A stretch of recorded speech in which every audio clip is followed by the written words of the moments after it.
माध्यिका आ गई बच्चा, क्या आई? 4। ठीक है,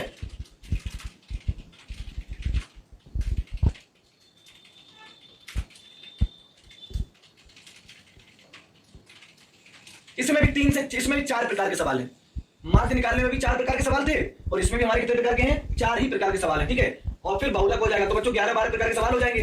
कुछ इधर उधर थ्योरेटिकल बन जाते हैं, 15-16 प्रकार के हो गए। और 15-16 प्रकार में पेपर कितने आते हैं? मुश्किल से 2। ठीक है, तो स्वाभाविक है कि वहां से मिलना तय है। ठीक है, चलिए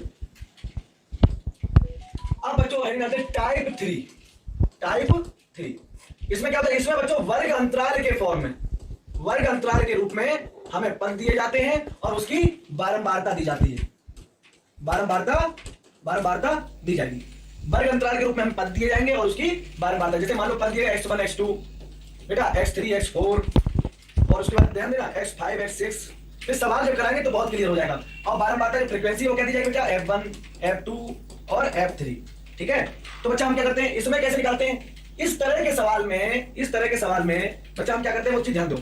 जब माध्यिका ज्ञात करनी हो और पैटर्न आपको वर्ग अंतराल का दिया जाए, पैटर्न आपको क्या दिया जाए? वर्ग अंतराल का दिया जाए, और तब आपको माध्यिका निकालनी हो, तब बच्चों एक नया फैक्टर आ जाता है। जैसे माध्य में क्या होता है, हम मध्य पद निकालते थे और f का गुणा करते थे तो fx आ जाता था, फिर सारे fx को जोड़ लेते थे।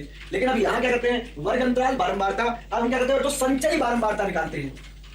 क्या निकालते हैं? संचयी बारंबारता हम ज्ञात करते हैं। बच्चा ध्यान देना, संचयी बारंबारता क्या होती है? संचयी बारंबारता क्या होती है? एक प्रश्न भी यहाँ बहुविकल्पी उठ जाता है, अभी हम बताएंगे आपको, बहुत अच्छा प्रश्न। संचयी बारंबारता क्या होती है बच्चा? सबसे पहले संचयी बारंबारता निकालने के लिए हम F1 को ही लिखते हैं, फिर बेटा F1 में F2 जोड़ देते हैं, तो क्या आता है बेटा? F1 प्लस F2 दूसरा पद। फिर बच्चा ध्यान देना, जो F1 प्लस F2 आता है, यहां से हमें मिलेगा एक नया क्या मिलेगा बच्चा? यहां से एक नया पद मिलेगा। मान लेते हैं इस नए पद को मान लेते हैं, इस नए पद को क्या माने? इस नए पद को मान लेते हैं बेटा, या इसको ऐसा ही लिखा है, ठीक है। अब बच्चा क्या करेंगे? अब हम क्या करेंगे? अब इस F1 प्लस F2 जो यहाँ जो पद आया होगा इस पद में क्या जोड़ेगा? F3 जोड़ेंगे, तो F1 plus F2 plus F3 आएगा। ठीक है, इतनी बात क्लियर? अब बच्चा क्या करते हैं? अब हम ये काम करते हैं, हम निकालते हैं बेटा समीशन fx। इसको बोलते हैं मध्य पद। क्या बोलते हैं? मध्य पद, समीशन fx। समीशन fx कैसे निकालते हैं? समीशन fx निकालेंगे बच्चा और बटे 2 कर देंगे, तो ये क्या हो जाएगा? मध्य पद हो जाएगा। क्या हो जाएगा? मध्य पद। जो ये मध्य पद आएगा, ये आपको सवाल बदल रहे कैसे होगा, सिर्फ आपको एक प्रक्रिया बता रहे हैं। ठीक है, इसको लिखना भी नहीं है, अभी क्वेश्चन कराएंगे सिर्फ। जो मध्य पद आएगा उस, जैसे मान लो कि टोटल आया इसका बेटा ध्यान देना, मान लो टोटल आया 30, अभी सवाल एक आएगा जिसमें 30 आएगा, बारंबारता का योग। अब 30 आया तो हम यहां पर देखते हैं 30 किसमें मैच कर रहा है। तो बच्चों अभी ये क्वेश्चन कराएंगे, उसमें 48 आएगा और ऊपर 27 लिखा होगा मान लो, और नीचे मान लो लिखा होगा 50। तो हम यहां देखते हैं 30 किसके भीतर लाई करेगा? 30 27 से 50 के भीतर 48 में बैठा होगा। तो बच्चों इसके सामने का हम ये अंतराल ले लेते हैं, ये अंतराल ले लेंगे, इसमें ये L1 हो जाएगा, ये L2 हो जाएगा। एक फार्मूला निकल के आएगा, फार्मूला ये होता है माध्यिका ज्ञात करने का। बेटा माध्यिका ज्ञात करने का जो फार्मूला आता है वो ध्यान दीजिए, माध्यिका ज्ञात करने का जो फार्मूला आएगा वो ये आएगा L1 प्लस बच्चों L2 माइनस L1 अपॉन जो F होगी हमारी बारंबारता होगी, F।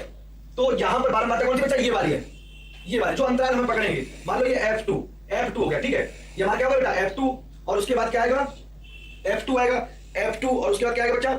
यहां पे आएगा मध्य पद, और यहां पे आएगा माइनस का वर्ग अंतराल से पहले की संचयी बारंबारता।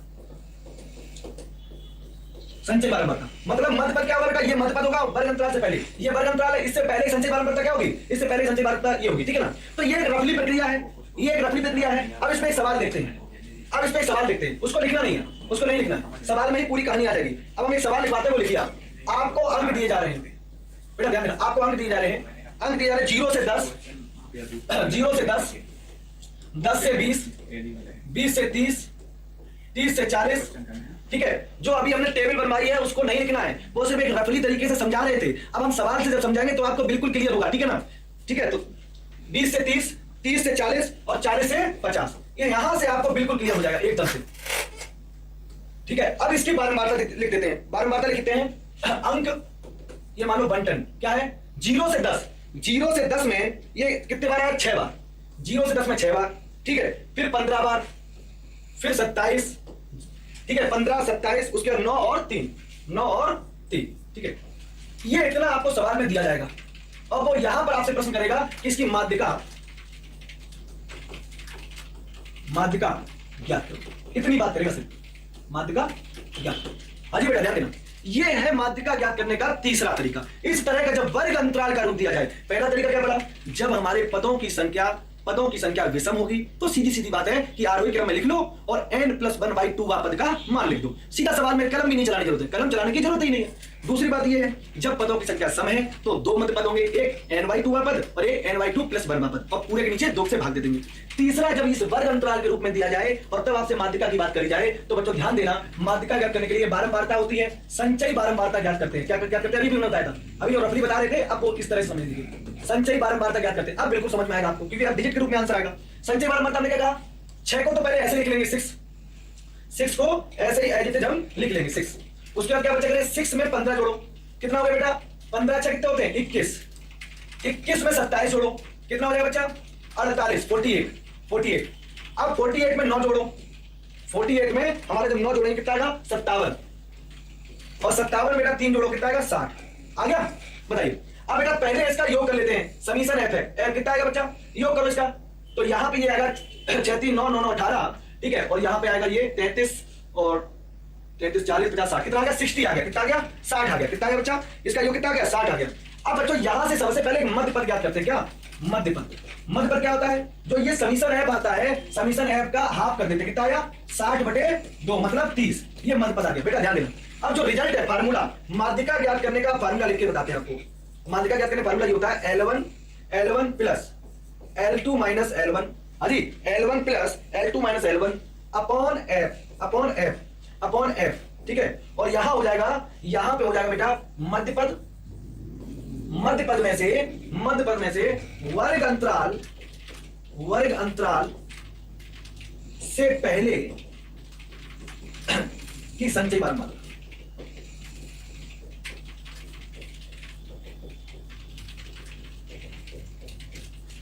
से पहले की संचयी बारंबारता। क्लियर। अब बेटा ध्यान देना, अब इस बात को सभी बच्चे ध्यान देना, हमने क्या कहा, ये तो हमारा रिजल्ट होता है जब आपको माध्यिका ज्ञात करनी होगी वर्ग अंतराल की। अब इस सब बातों को समझते हैं। देखो बच्चा, सबसे पहले खेल जो होगा वो यहां से होगा मध्य पद से। एक बार सुनना, संचयी बारंबारता निकालने में किसी को कोई दिक्कत नहीं आएगी। कैसे बेटा, ये दिया जाएगा, ये भी दिया जाएगा, ये दिया जाएगा और ये भी दिया जाएगा। क्लियर, ये दोनों बातें संचयी बारंबारता निकालनी पड़ेगी। कैसे निकालते हैं एक बार पुनः देख लो, 6 को 6 ही लिखेंगे, क्लियर, फिर 6 में 15 जोड़ देंगे, 15 जोड़ देंगे, कितना आया 21, 21 में 27 को जोड़ देंगे, कितना आया 48, 48 में इससे नीचे वाला 9 को जोड़ेंगे, कितना आया 57, ठीक है, और 57 में 3 को जोड़ेंगे, कितना आया 60। आ गया। अब ये जो बंटन है बारंबारता है, इसका योग कितना है 60। तो पहले काम करेंगे संचयी, सबसे पहला काम संचयी बारंबारता को निकालना, सबसे प्राइमरी काम है पहले नंबर पे। दूसरा नंबर काम क्या होगा, जो इसका योग किया है बारंबारता का, उसका मध्य पद निकालेंगे, क्या मध्य पद बटे 2 से। अब हम ये बताओ ये 30 किस में आएगा, सबसे पहले ये चर्चा करते हैं। जो 30 है मध्य पद, तो किस में आएगा बेटा, यहां पर 21 है, यहां पर 57 है, और 21 और 57 के मध्य यहीं पर तो 30 आएगा। 30 किस में बैठा होगा बच्चा, ऊपर चले जाओ तो 21, नीचे चले जाओ 57, बीच में 48, तो 30 किसके मध्य है, 21 और 57 के मध्य। आ गया। इसमें बच्चा ये पूरा वाला भाग जो है हम पकड़ लेंगे इसको। गॉट इट, इतनी बात क्लियर। अब बच्चा ध्यान देना, अब यहां से क्या करेंगे, जो वर्ग अंतराल आया, हमें वर्ग अंतराल मिल गया बेटा, ये देखिए वर्ग अंतराल आ गया हमारे पास। सिर्फ कैसे चेक कर जाना, 30 जो है वो 21 और 57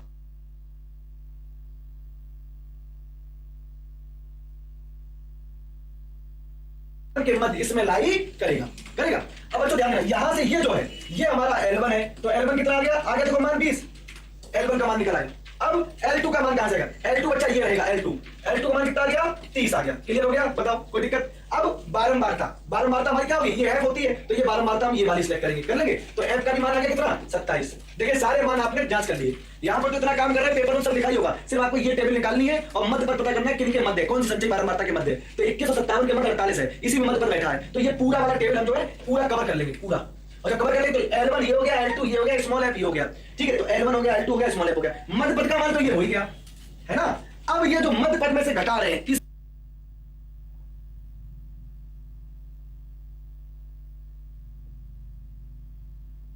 इसकी सावधानी रखनी। मध्य पद में से जो चीज घटा रहे हैं इसकी हमें क्या रखना है, इसकी बेटा हमें सावधानी रखनी है, क्योंकि मध्य पद में से जो चीज घटा रहे हैं इसकी हमें क्या रखना है, सावधानी रखनी है। ठीक है, तो मध्य पद में से क्या घटा रहे बेटा बताओ। तो मध्य पद में से वर्ग अंतराल से पहले की संचयी बारंबारता, तो ये हमारा मध्य पद है यहां। और बेटा वर्ग अंतराल से पहले, ये वर्ग अंतराल है, इससे पहले संचयी बारंबारता कौन सी होगी, इससे इस अंतराल, ये जो अंतराल दिया गया है ये वाला वर्ग। तो इस वर्ग अंतराल की संचयी बारंबारता तो ये दी गई है, इस वर्ग अंतराल की संचयी बारंबारता क्या है, ये वाली दी गई है, ये देखिए 48।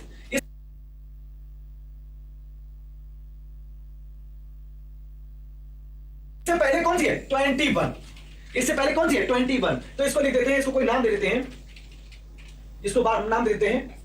ठीक है, तो बच्चों संचयी बारंबारता, मान लो यहाँ पे संचयी बारंबारता लिख दो, इसे याद रहेगा, यहाँ पर तो बारंबारता आती है और यहाँ जाएगी संचयी बारंबारता। अब बस लेकिन ध्यान कौन सी रखनी है, संचयी बारंबारता कभी 48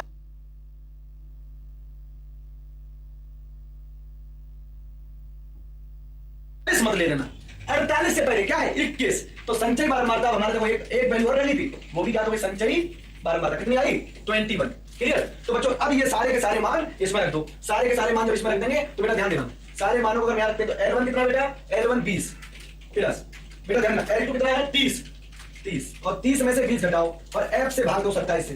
ठीक है, और यहां पर मध्य पद कितना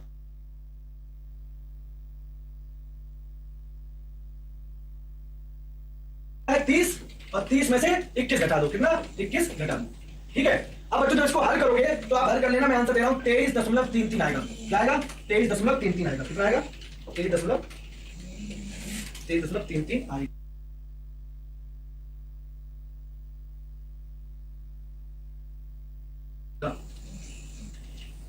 अब एक बार पुनः इस चीज को रिपीट कर देते हैं, सभी बच्चे जिनको अगर ना समझ में आया हो तो एक बार पुनः इसको रिपीट कर दे बेटा।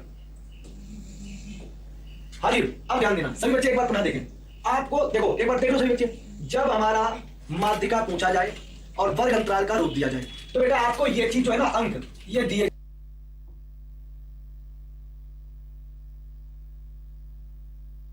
जाएंगे पहली बार, दूसरी बंटन भी दिया जाएगा। क्लियर, आपको क्या काम करना बेटा, क्या करना पड़ेगा, आपको संचयी बारंबारता जो है वो ज्ञात करनी पड़ेगी। और संचयी बारंबारता कैसे, जो 6 लिखा है तो यहां कितना आएगा बेटा 6, फिर 6 में 15 जोड़ो कितना आएगा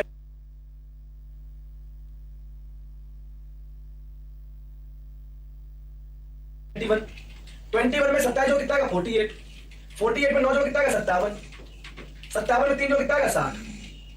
क्लियर, इतनी बात क्लियर। और जब बेटा इतनी बात क्लियर तो यहां से हम समीशन एफ निकालते हैं, कितना आया बेटा 60, कितना आया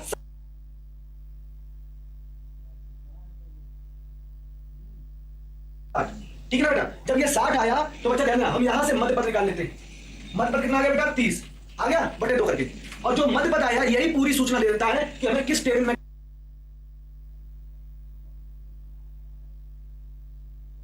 काम करना है। तो 21 और 57 के मध्य क्या होता है बेटा 30, इसी में बैठा होगा। तो ये वाली जो हम पूरी तालिका को, ये वाली पूरी तालिका को बेटा हम क्या करेंगे, इसको फाइंड आउट कर लेंगे।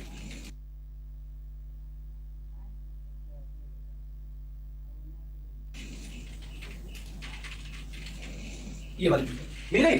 अब जो ध्यान, यहां से बेटा यहां से हम L1 का मान निकाल लेंगे, कितना है 20।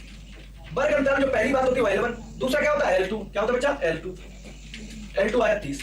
ठीक है, और F क्या होगा, इसी वर्ग अंतराल जो ये बारंबारता दी जाती है 27, तो ये क्या हो गया हमारा बेटा F हो गया। क्लियर, ये F होगा। बस विशेष ध्यान देना, मध्य पद आपको बताइए संचयी बारंबारता का बस खेल है। संचयी बारंबारता कौन सी है 21, कैसे पता चला, जो हमारी वर्ग अंतराल की तालिका होती है और उसकी जो संचयी बारंबारता होती है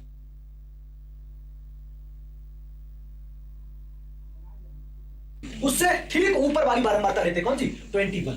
क्लियर हो गया। अब बच्चों आप फार्मूला क्या है, L1 plus L2 minus L1 upon F, मध्य पद माइनस संचयी बारंबारता, इसमें सारी वैल्यू होती और कितना आ गया 23.3। ठीक है, चलिए उम्मीद करता हूं बहुत अच्छे से अब आपको क्लियर हो गया होगा। अब आप एक बार सभी बच्चे इसको नोट कर लें। ठीक है, तो आज के लिए बस इतना ही हम रखेंगे। ठीक है, सभी बच्चे पहले नोट कर लें, पहले आप टेबल बनाएं अंक, फिर बारंबारता, और इतना बनाने के बाद संचयी बारंबारता निकालिए, संचयी बारंबारता निकाल के फिर बच्चों मध्य पद निकालें, फिर आप क्या करें मध्य पद निकालें,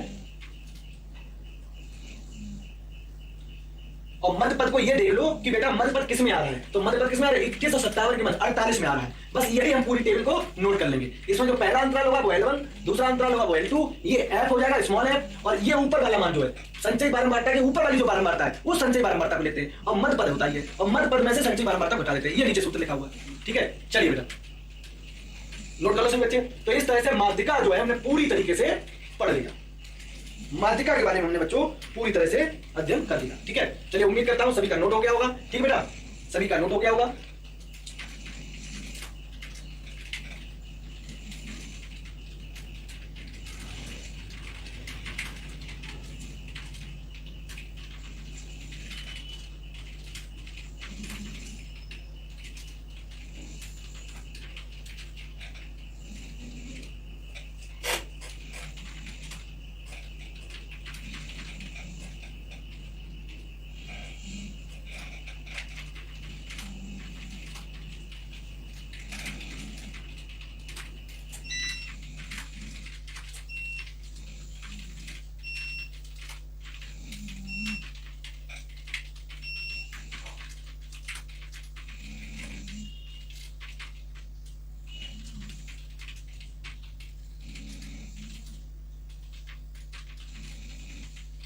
चलिए बच्चों ठीक है, तो आज इतना ही रखते हैं, फिर हम मिलते हैं अपनी नेक्स्ट क्लास में जिसमें हम लोग पढ़ेंगे मोड मतलब बहुलक। तो हम लोगों ने क्या पढ़ लिया, माध्य पढ़ लिया मीन, फिर माध्यिका पढ़ लिया मतलब मीडियन, अब पढ़ेंगे बहुलक, ठीक है। फिर उसके कुछ रिमेनिंग क्वेश्चन अगर रह भी जाते हैं इर्द डोमेन के तो हम टेस्ट पेपर में वो भी करा देंगे। इस तरह से अपनी तरफ से पूरा कंप्लीट कोर्स हो जाएगा। और बस अब आप लोगों को जितना दे दिया बेटा, अब ज्यादा भटकना मत कि 1.5-2 महीने के क्रैश कोर्स तुम सोच रहे बहुत और भी देते, तो अब मत भटकना, बहुत दे दिया क्योंकि प्रैक्टिस बेस्ट था। इसमें हमने आपको कंप्लीट थ्योरी दे दी जो हम ऑफलाइन सेंटर पे भी बैठ के देते हैं, जो पुराने बच्चे हैं वो जानते होंगे, ठीक है ना। तो बिल्कुल पूरा पहले थ्योरी दे दी, उसके बाद आपको न्यूमेरिकल कराने, ठीक है बच्चों। तो इसीलिए अब बिल्कुल धैर्यपूर्वक अपना रिवीजन करो, ठीक है, और बढ़िया से पेपर देना, ठीक है। तो यहाँ से क्या है, अब हम अपनी नेक्स्ट क्लास में मिलते हैं बहुलक की, ठीक है बच्चों। चलिए कल संडे है, कल संडे टेस्ट में मुलाकात होगी आप लोगों से, ठीक है बच्चों। चलिए टेक केयर, बाय बाय, जय हिंद।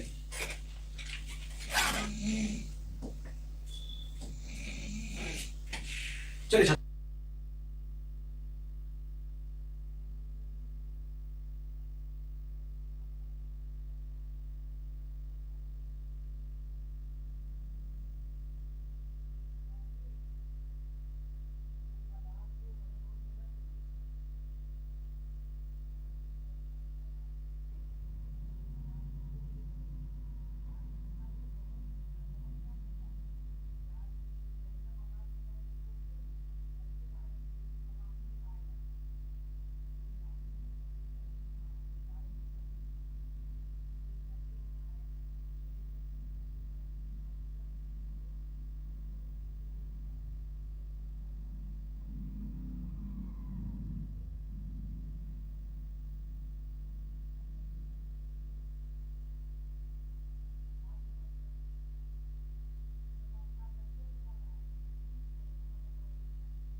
गुड आफ्टरनून बच्चों, स्वागत है आप सभी का। सारे लोग लाइव आ जाए। Good afternoon to all of you. स्वागत है हर्ष शर्मा, हरीश कुमार, शिवम शर्मा, विमल कुमार शर्मा। स्वागत है सभी का, सभी विद्यार्थियों का स्वागत है। चलिए, हम लोग जो है क्वेश्चंस की प्रैक्टिस कर रहे थे। 185 क्वेश्चन हम लोगों ने देख लिया था। आज जो है क्वेश्चन नंबर 186 से देखेंगे। 186। सोनू पाल, संदीप, नवनीत शुक्ला, संदीप चक्रवर्ती, गुड आफ्टरनून। चलिए, इस क्वेश्चन का आंसर बताइए सभी लोग।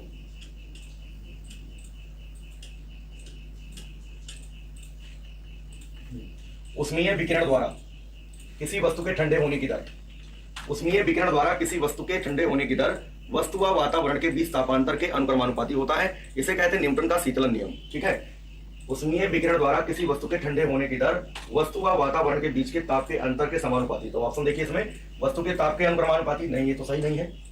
आसपास के ताप के अनुक्रमानुपाती, ये भी सही नहीं है। वस्तु तथा आसपास के बीच तापांतर के अनुक्रमानुपाती होता है। ठीक है, तो ये ऑप्शन नंबर हो जाएगा सी। इसका सी विकल्प हो जाएगा। ये जो पूरी बात लिखा है इसे कहते हैं न्यूटन का शीतलन नियम। इसे कहते हैं न्यूटन लॉ ऑफ कूलिंग।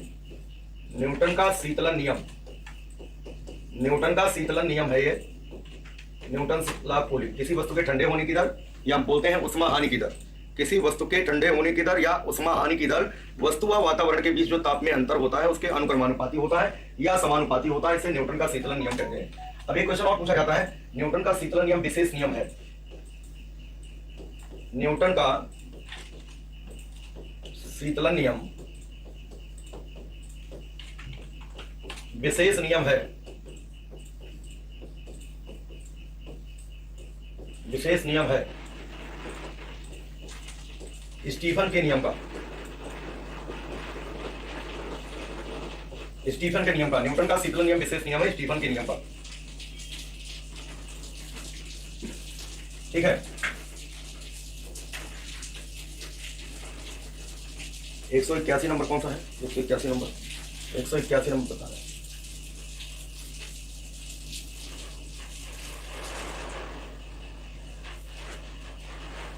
यहां पर लिखा है उष्मीय विकिरण की गति होती है, मतलब उष्मीय विकिरण की चाल प्रकाश की चाल के बराबर होती है। उष्मीय विकिरण की चाल प्रकाश की चाल के बराबर होती है। 3 × 10⁸ मीटर प्रति सेकंड होती है। ऑप्शन नंबर ए, प्रकाश की गति से, उष्मीय विकिरण प्रकाश की गति से चलता है। जो प्रकाश की चाल होती है वही उष्मीय विकिरण की चाल होती है। विकल्प नंबर ए सही हो जाएगा। इसका विकल्प नंबर ए हो जाएगा।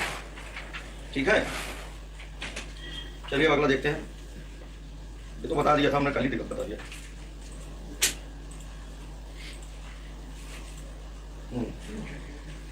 187 नंबर सवाल देखिएगा। ESI पद्धति में विशिष्ट उष्मा का मात्रक बताइए। विशिष्ट उष्मा पहले होती क्या है ये हम लिख देते हैं। विशिष्ट उष्मा की परिभाषा क्या है? विशिष्ट उष्मा क्या है? विशिष्ट उष्मा, स्पेसिफिक हीट, किसी वस्तु के एकांक द्रव्यमान का ताप, किसी वस्तु के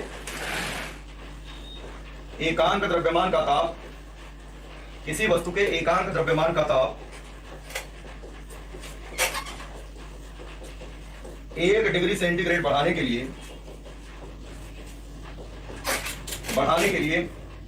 आवश्यक उष्मा की मात्रा, आवश्यक उष्मा की मात्रा विशिष्ट उष्मा कहलाती है।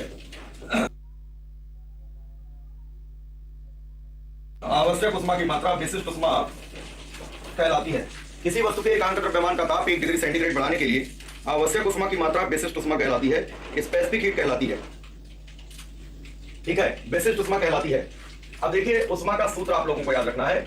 Q बराबर होता है mS डेल्टा थीटा या mS डेल्टा टी। ताप बदलने के लिए आवश्यक उष्मा का सूत्र है Q बराबर mS डेल्टा टी। S का मतलब होता है विशिष्ट उष्मा। S का मतलब विशिष्ट उष्मा, S बराबर Q/m delta T, Q/m delta T. और अगर इसका SI मात्रक पूछा जाए, SI मात्रक, विशिष्ट उष्मा का SI मात्रक होगा, यहां पर जूल होगा, उष्मा का जूल प्रति, यहां पर द्रव्यमान का किलोग्राम, ताप का डिग्री सेंटीग्रेड, जूल प्रति किलोग्राम डिग्री सेंटीग्रेड। CGS मात्रक जो होगा वो क्या होगा? कैलोरी, कैलोरी प्रति, द्रव्यमान की जगह ग्राम, डिग्री सेंटीग्रेड, कैलोरी प्रति ग्राम डिग्री सेंटीग्रेड, कैलोरी प्रति ग्राम डिग्री सेंटीग्रेड हो जाएगा। ये CGS मात्रक होता है। SI मात्रक 187 का कौन सा होगा? जूल प्रति किलोग्राम डिग्री सेंटीग्रेड। विकल्प नंबर डी, जूल प्रति किलोग्राम डिग्री सेंटीग्रेड होता है। बोर्ड पर लिखी हुई हर एक बात आप लोगों को नोट करते चलना है। अतिरिक्त जैसे एक प्रश्न से पूरा टॉपिक को क्लियर हो रहा है कि विशिष्ट उष्मा है क्या।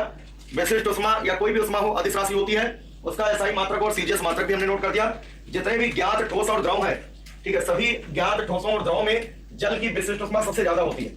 सभी ज्ञात ठोसों और द्रव में, सभी ज्ञात ठोसों एवं द्रव में, सभी ज्ञात ठोसों एवं द्रव में सबसे अधिक विशिष्ट ऊष्मा वाला पदार्थ, सबसे अधिक विशिष्ट ऊष्मा,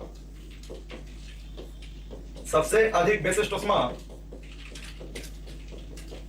किसकी होती है? जल की होती है। सबसे अधिक विशिष्ट ऊष्मा किसकी होती है? जल की। और जल की जो विशिष्ट ऊष्मा होती है, जल की विशिष्ट ऊष्मा, जल की विशिष्ट ऊष्मा होती है 1 कैलोरी प्रति ग्राम डिग्री सेंटीग्रेड। 1 कैलोरी प्रति ग्राम डिग्री सेंटीग्रेड सबसे ज्यादा विशिष्ट ऊष्मा होती है जल की, 1 कैलोरी पर ग्राम डिग्री सेंटीग्रेड। बर्फ की विशिष्ट ऊष्मा, बर्फ की विशिष्ट ऊष्मा जो होती है 0.5 कैलोरी प्रति ग्राम डिग्री सेंटीग्रेड, 0.5 कैलोरी प्रति ग्राम डिग्री सेंटीग्रेड, ये बर्फ की होती है। इसी तरीके से जो है हम लोग देखेंगे भाप की, भाप की विशिष्ट ऊष्मा जो होगी 0.47 कैलोरी प्रति ग्राम डिग्री सेंटीग्रेड, 0.47 कैलोरी पर ग्राम डिग्री सेंटीग्रेड। ठीक है, तो ये हमने विशिष्ट ऊष्मा के बारे में नोट करा दिया, इसको नोट कर लो आप लोग। ये विशिष्ट ऊष्मा के बारे में बताया। ठीक है, गैसों की विशिष्ट ऊष्माएं पूछा जाए तो 0 से लेके अनंत तक कुछ भी हो सकता है। गैसों की विशिष्ट ऊष्माएं 0 से लेके अनंत तक। क्वेश्चन नंबर 188 है, समान मात्रा वाले मतलब द्रव्यमान सेम है, T1 डिग्री सेंटीग्रेड तथा T2 डिग्री सेंटीग्रेड ताप के जल को आपस में मिला दिया जाता है ना। ये मान लो जल है, इसका द्रव्यमान m है, इसका तापमान T1 डिग्री सेंटीग्रेड है। और ये देखिए ये भी जल है, इसका भी द्रव्यमान उतना ही है लेकिन तापमान T2 डिग्री सेंटीग्रेड है। इसको इसमें मिला दिया जाता है। मिलाने के बाद ये मिश्रण तैयार होता है, मिश्रण तैयार होता है। मिश्रण का ताप T बराबर होता है T1 प्लस T2/2, है ना। अगर द्रव्यमान सेम होता है, समान द्रव्यमान के दो द्रव जिनके तापमान T1 और T2 हो, उन दोनों को आपस में मिलाया जाता है तो जो मिश्रण तैयार होता है उस मिश्रण का ताप T1 प्लस T2/2 होता है। T1 प्लस T2/2 होता है। यहाँ पर विकल्प नंबर सी हो जाएगा, इंपॉर्टेंट है। ठीक है, T1 प्लस T2/2 दोनों द्रवों के तापों का समांतर माध्य ले लेंगे। अगर समान द्रव्यमान के दो द्रव जिनके तापमान T1 और T2 हो उनको आपस में मिलाया जाएगा तो मिश्रण का ताप T1 प्लस T2/2 होता है। T1 प्लस T2/2, ठीक है। दोनों द्रवों के तापों के योग को 2 से भाग दे देना, मतलब समांतर माध्य लेना होता है। अब यहां पर लिखा है जूल प्रति किलोग्राम मात्रक है, जूल प्रति किलोग्राम मात्रक है। देखो अवस्था बदलने वाली ऊष्मा का सूत्र होता है Q बराबर ml होता है, Q बराबर ml होता है। L को कहते हैं गुप्त ऊष्मा, L बराबर क्या होगा? Q अपान m, L बराबर Q अपान m हो जाएगा। गुप्त ऊष्मा इसको कहते हैं, लैटेंट हीट कहते हैं। अगर SI मात्रक की बात करें तो जूल प्रति किलोग्राम हो जाएगा, जूल प्रति किलोग्राम। SI मात्रक होगा, CGS मात्रक होगा कैलोरी पर ग्राम, कैलोरी पर ग्राम हो जाएगा। CGS मात्रक होगा कैलोरी पर ग्राम और जूल प्रति किलोग्राम जो हो जाएगा SI मात्रक हो जाएगा। ठीक है, और बर्फ के गलन की गुप्त ऊष्मा L बराबर होता है 80 कैलोरी पर ग्राम।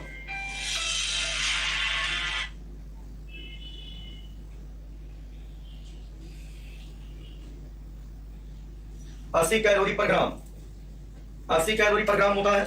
और जो है वाष्पन की जो गुप्त ऊष्मा होती है, वाष्पन की गुप्त ऊष्मा होती है 536, जल के वाष्पन की गुप्त ऊष्मा 536 कैलोरी पर ग्राम, 536 कैलोरी पर ग्राम होता है और ये 80 कैलोरी पर ग्राम हो जाएगा। ठीक है, तो बोलो क्या आंसर होगा यहाँ पर? फटाफट बताएं सभी लोग, बताइए जल्दी से, जल्दी जल्दी बताइए। ठीक है, गुप्त ऊष्मा हो जाएगा यहाँ पर ऑप्शन नंबर बी। ये ध्यान रखना, ये देखो बर्फ के गलन की गुप्त ऊष्मा है और ये जल के वाष्पन की गुप्त ऊष्मा है। अगला सवाल, अगला सवाल है 1 कैलोरी ऊष्मा जिस ऊर्जा के तुल्य होता है, 1 कैलोरी में 4.18 जूल होता है, लगभग 4.2 जूल होता है। 1 कैलोरी में 4.2 जूल होता है और 1 किलो कैलोरी में, कितनी बार हम बता चुके हैं सब चीजें, 1 किलो कैलोरी में, 1 किलो कैलोरी में होता है 4.2 या 4.18 इंटू 10 की पावर 3 जूल होता है। चाहे 4.18 कहो चाहे 4.2 कहो, इंटू 10 की पावर 3 जूल होता है। ये कैलोरी हो जाएगा। 190 का जो है ऑप्शन नंबर सी।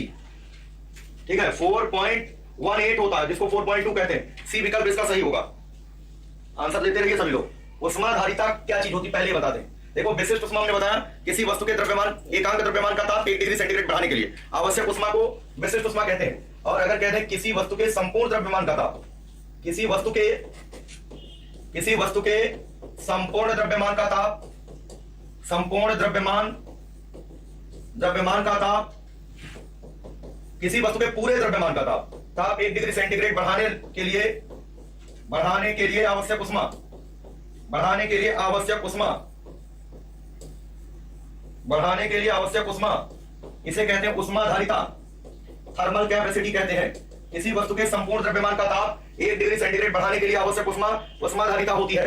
उष्माधारिता का फॉर्मूला नोट कर लो। उष्माधारिता, उष्माधारिता बराबर हो जाएगा Q अपान डेल्टा टी, Q अपान डेल्टा टी, या इसी को कहते हैं द्रव्यमान गुणे विशिष्ट उष्मा, M into S. M into S को उष्माधारिता कहते हैं, या उष्मा बटे डेल्टा टी, तापांतर। अब देखो इसका मात्रक होगा, या सारी मात्रक की बात करें, इसका होगा जूल प्रति केल्विन या जूल प्रति डिग्री सेंटीग्रेड, जूल प्रति डिग्री सेंटीग्रेड। और सीजीएस मात्रक इसका क्या होगा, कैलोरी पर डिग्री सेंटीग्रेड, कैलोरी पर डिग्री सेंटीग्रेड हो जाएगा। तो बोलो क्या आंसर होगा। विवेदा जी ऑप्शन बता रहे नहीं, ऐसा नहीं है। यहां पर उष्माधारिता होगा जूल प्रति डिग्री सेंटीग्रेड होगा या कैलोरी पर डिग्री सेंटीग्रेड होगा। विकल्प नंबर बी होगा। आपकी किताब में इसका आंसर गलत दिया गया है, ठीक है, तो ध्यान देना, इसको करेक्शन आप लोग कर लीजिएगा। बी ऑप्शन सही होगा, कैलोरी पर डिग्री सेंटीग्रेड है। ऑप्शन नंबर ए उसमें दिया होगा किताब में, कोई दिक्कत की बात नहीं, आप बी ऑप्शन टिक करिए, ठीक है। इसका बी ऑप्शन है, बी ऑप्शन है। उष्माधारिता का मात्रक होगा, सीजीएस मात्रक पूछा गया, कैलोरी पर डिग्री सेंटीग्रेड होता है। कैलोरी, ये डेफिनेशन नोट कर लो सब लोग, डेफिनेशन नोट करिए सभी लोग, ठीक है। जिनका छूट जाएगा दोबारा से वीडियो आप लोग देख सकते हैं, क्योंकि वीडियो इस समय सेव रहता है, वीडियो इस समय हटाया नहीं जा रहा। यहां पर देखिए 192 नंबर, एक ही समय पर ताप मापने पर किस भूमि या मिट्टी का ताप सबसे अधिक प्राप्त होगा, सफेद, लाल, काली, गीली, फटाफट बताइए, ठीक है। एक ही समय पर देखो, जो काली मिट्टी होगी वो बड़ी जल्दी से उष्मा का अवशोषण करती है, बहुत जल्दी उत्सर्जन भी कर देती है। तो काली जो मिट्टी है ज्यादा उष्मा का अच्छा अवशोषक है, तो ये ज्यादा हीट अवशोषित की होगी, इसका तापमान ज्यादा पाया जाएगा। एक ही समय पर अलग अलग रंगों की मिट्टियों को अगर के ताप को मापे तो काली मिट्टी का तापमान जो है क्या होगा, सबसे ज्यादा रहेगा। इसका सी ऑप्शन होगा। काली मिट्टी, जो काली चीजें होती हैं वो ज्यादा उष्मा को अवशोषित करती हैं, जितना ज्यादा अवशोषित करती है उतना ज्यादा उत्सर्जित भी कर देती है, ठीक है, काली मिट्टी होगा। अगला है 193 नंबर, भूमि में जैविक पदार्थों के सड़ने से उसका तापमान, जब जैविक पदार्थ सड़ जाएंगे तो वहां पर हीट जनरेट होगी, ठीक है। जैविक पदार्थ सड़ने से क्या होता है, तापमान बढ़ जाता है। विकल्प नंबर ए होगा, भूमि में जैविक पदार्थों के सड़ने से उसका तापमान बढ़ जाता है, उसका ताप बढ़ जाता है, ठीक है। आगे देखिए फटाफट, विशिष्ट उष्मा का सूत्र, विशिष्ट उष्मा का सूत्र यस या सी, इसी को कहते हैं यस या सी। विशिष्ट उष्मा को यस या सी कहते हैं। जो क्यू होता है या डेल्टा क्यू कभी कभी कहते हैं, डेल्टा क्यू बराबर होता है एम एस डेल्टा टी होता है। यहां से एस बराबर क्या हो जाएगा, delta Q upon M delta T, ठीक है। एस की जगह सी भी मिल सकता है, सी लिखा हुआ है, delta Q upon M delta T, delta Q upon M delta T. विकल्प नंबर ए, ऑप्शन नंबर ए हो जाएगा। 194 का पहला ऑप्शन होगा, ठीक है। फटाफट आंसर देते चलिए आप लोग, ठीक है।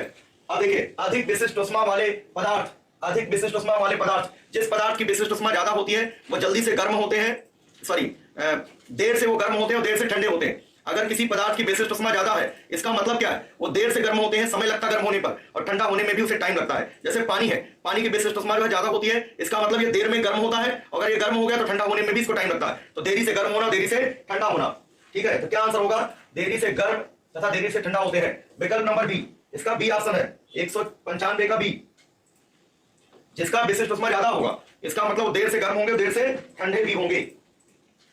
गुप्त उष्मा का मात्रक अभी बताया था हमने, गुप्त उष्मा L बराबर होता है Q अपान M, या सारी मात्रक जूल प्रति किलोग्राम हो जाएगा। सीजीएस मात्रक कैलोरी प्रति ग्राम, ठीक है, कैलोरी प्रति ग्राम हो जाएगा, कैलोरी प्रति gram. Option number B, option number B हो जाएगा। अच्छा, बीमा सूत्र का लिखना चाहे तो L बराबर होता है Q अपान M। तो बीमा सूत्र गुप्त उष्मा का देखो, M का क्या होता है, Ml2T-2 होता है, और यहां पर क्या हो जाएगा M, ठीक है, M हो जाएगा, M से M कैंसिल हो जाएगा, तो क्या बचेगा, सिर्फ L2T-2 बचेगा, L2T-2 बचेगा। गुप्त उष्मा का बीमीय सूत्र L2T-2 हो जाएगा, ठीक है।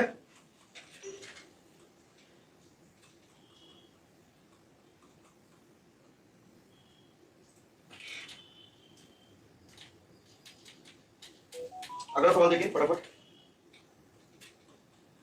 नेक्स्ट क्वेश्चन का आंसर दीजिए।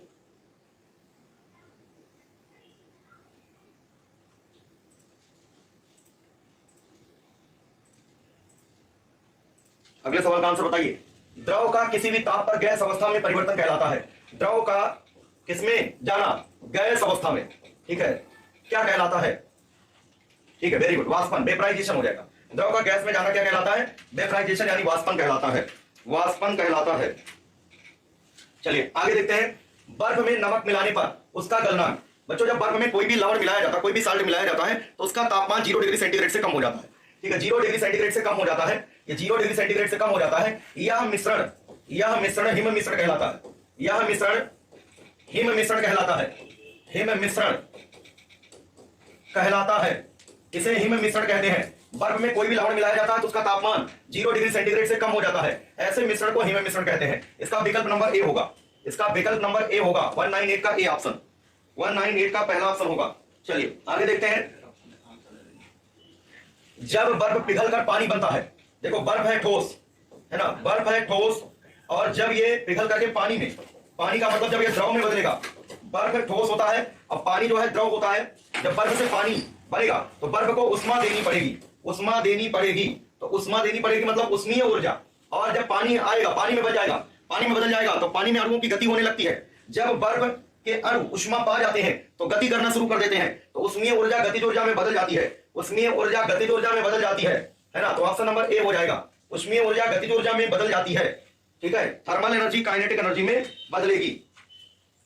आगे देखिएगा, अगला सवाल है, उष्मा पाकर ठोस अवस्था से सीधे गैस अवस्था में परिवर्तन की क्रिया, मतलब ठोस से सीधा गैस में जाए, मतलब ठोस से द्रव में ना जाए, ठोस सीधे गैस में परिवर्तित हो जाए, इसको क्या बोलते हैं, सॉलिड से सीधे जो है गैसीय कंडीशन में पहुंच जाए, इसे कहते हैं सब्लिमेशन। जैसे कपूर है और अमोनियम क्लोराइड, ठीक है, आयोडीन है, आयोडीन, इन सबका ऊर्ध्वपातन होता है। ये ऊर्ध्वपातित वाले पदार्थ हैं, इन पदार्थों को गर्म करने से ये सीधे ठोस से गैसीय अवस्था में चले जाते हैं। इस क्रिया को सब्लिमेशन कहते हैं, इसको ऊर्ध्वपातन कहते हैं, इसको सब्लिमेशन कहा जाता है।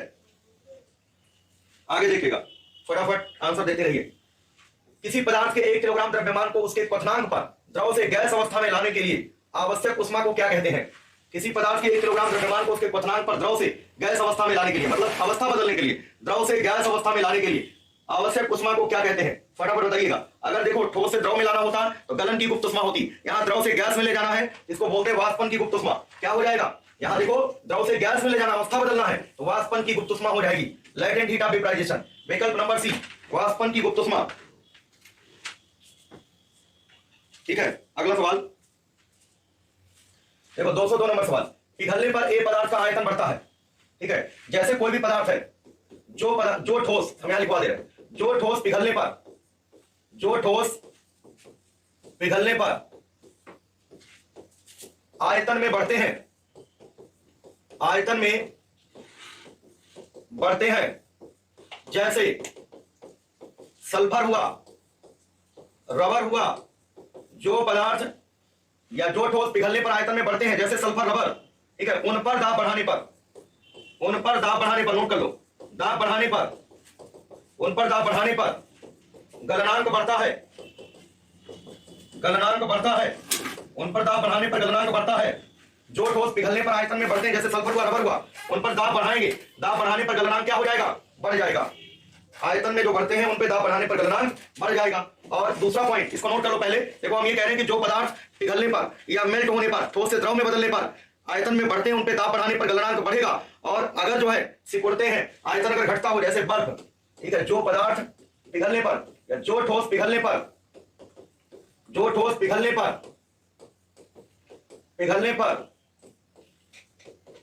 आयतन में घटते हैं, जैसे बर्फ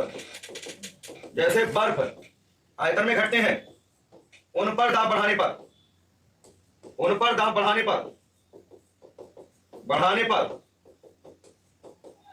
गलनांक घटता है,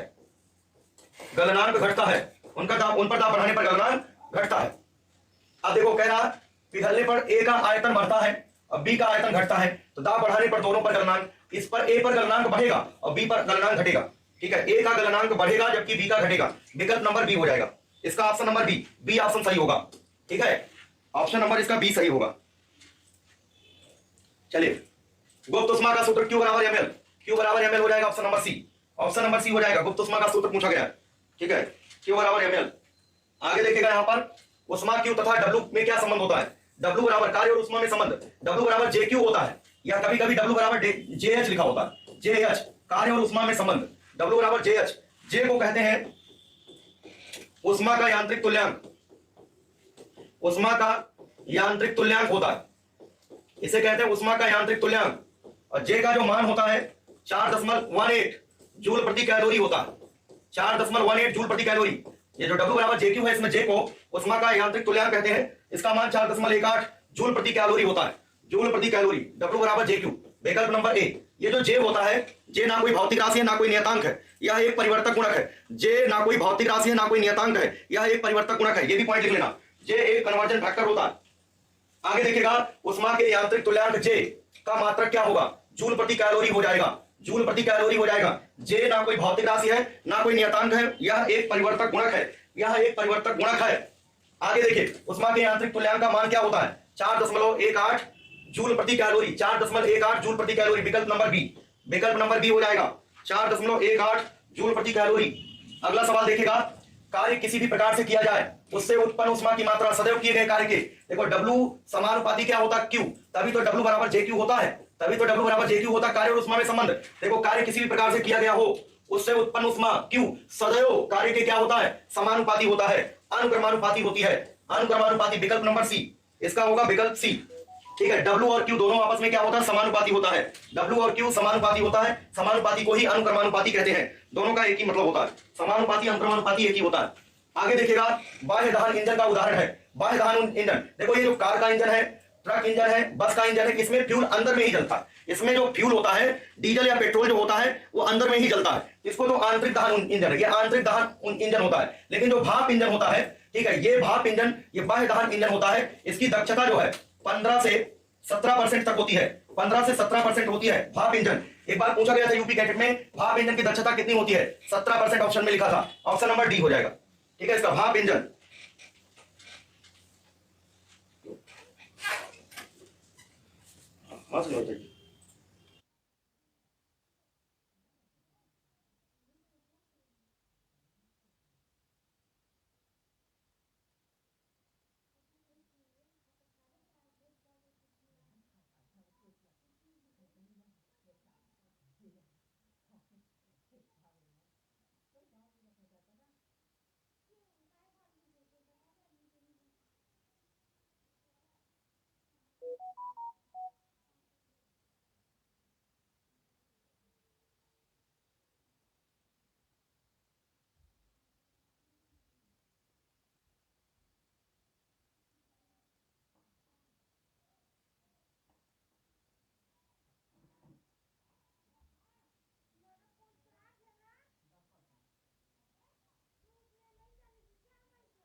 चलिए अगला सवाल देखिएगा, यहाँ पर भाप के इंजन की दक्षता लगभग होती है, भाप के इंजन की दक्षता लगभग कितनी होती है, अभी जो हमने बताया था 15 से 17, उसके हिसाब से विकल्प नंबर सी हो जाएगा 15 से 20%। भाप इंजन की दक्षता हो जाएगी 15 से 20%। ठीक है, 15 से 20% हो जाएगी। अगला देखिए, अब यहां से क्वेश्चन करा चुके हैं काफी, आप लोगों को बताना इधर का, अब इधर का आंसर आप लोगों को बताना है। ये इधर वाले सवाल हम शुरुआत में कराए थे।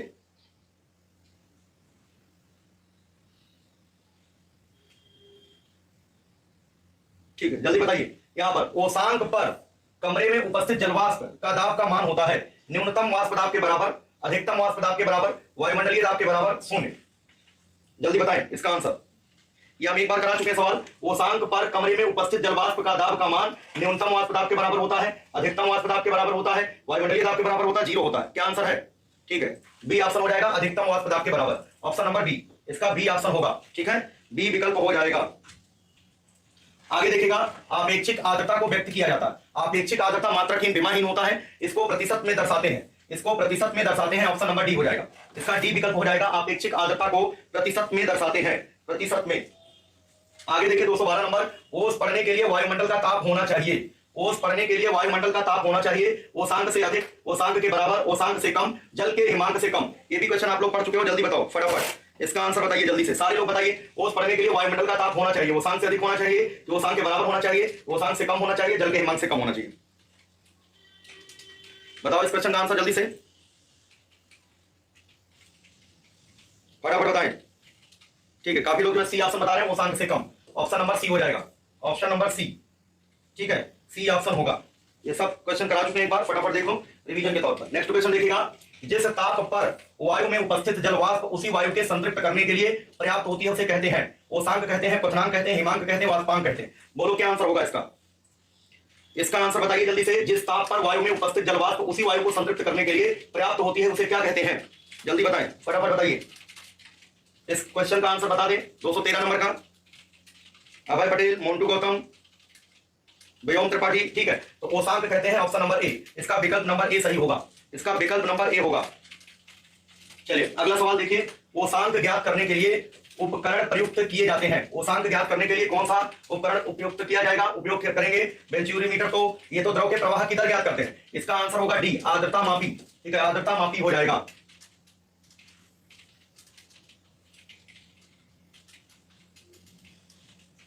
फटाफट आंसर बताइए।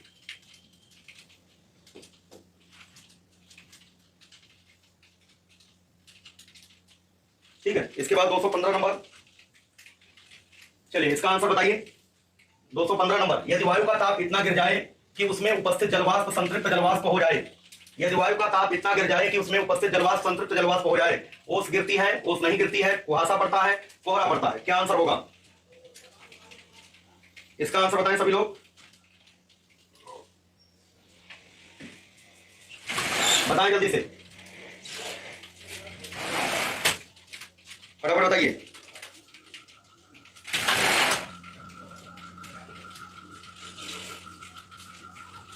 जल्दी से कमेंट करो फटाफट। ठीक है, विकल्प नंबर ए।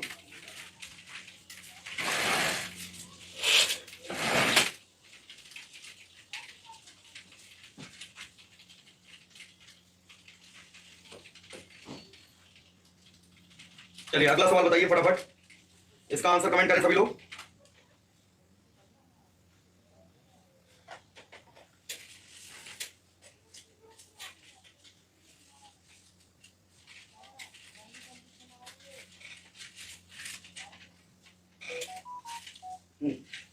ये वाला क्वेश्चन करेक्शन।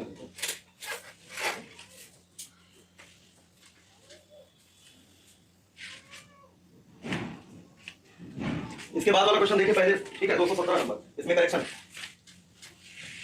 चलिए 217 नंबर देखिए सबसे पहले। ऑप्शन रॉन्ग है।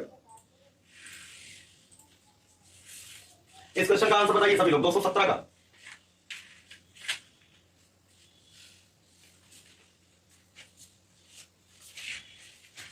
दो सौ सत्रह का आंसर बताइए। किसी स्थान पर पाला पड़ने के लिए अनुकूल अवस्था, वायु का ना बहना, वायु में अधिक आर्द्रता ना होना, भूमि के निकट का ताप 0 डिग्री सेंटीग्रेड या उससे कम होना, ये सब बहुत बढ़िया तरीके से हमने पढ़ाया था आप लोगों को। बताइए इसका भी आंसर आपकी किताब में गलत है। देखते हैं कितने लोगों ने जो है सही जवाब दिया। ठीक है, ये ऑप्शन नंबर डी हो जाएगा। सभी ये सारी अवस्थाएं अनुकूलतम अवस्थाएं हैं, विकल्प नंबर डी हो जाएगा। चलिए 218 नंबर सवाल बताइए। 218 का क्या आंसर होगा? ये भी सवाल हम लोग पढ़ चुके हैं पहले। कृषि के संबंध में निम्नलिखित में से कौन सा कथन सत्य है? पाला लाभदायक तथा वो हानिकारक है, पाला हानिकारक तथा वो लाभदायक है, पाला तथा वो दोनों हानिकारक है, पाला तथा वो दोनों लाभदायक है। इसमें से कौन सा आंसर होगा?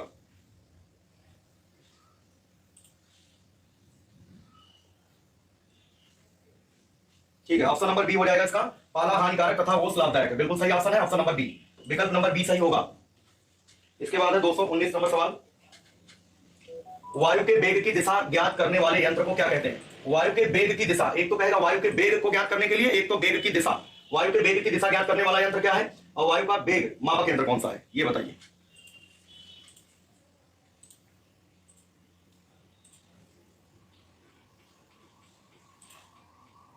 ठीक है, ऑप्शन नंबर बी हो जाएगा। अगर वायु का वेग होता, ये दिशा ना लिखा होता, ये होता एनीमोमीटर। ठीक है, यहां पर ऑप्शन नंबर बी हो जाएगा। अगला है, वायु का वेग व्यक्त करने के लिए जो पैमाना प्रयोग में लाया जाता है वह है। वायु का वेग व्यक्त करने के लिए जो पैमाना प्रयोग में लाया जाता है वो कौन सा है इसमें से?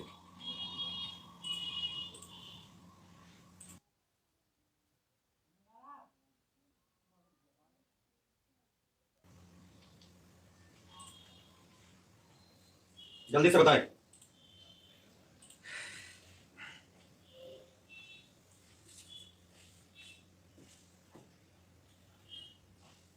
ठीक है, इसका विकल्प नंबर ए हो जाएगा। काफी लोगों ने सही जवाब दे दिया, सभी लगभग में। A option. इसके बाद अगला सवाल देखिए, वायु के वेग की दिशा दर्शाने वाला यंत्र। ये भी वही सवाल है, ये भी वही सवाल है जो भी देखा हम लोगों ने पहले। वायु के वेग की दिशा दर्शाने वाला यंत्र, जल्दी से बताइए फटाफट।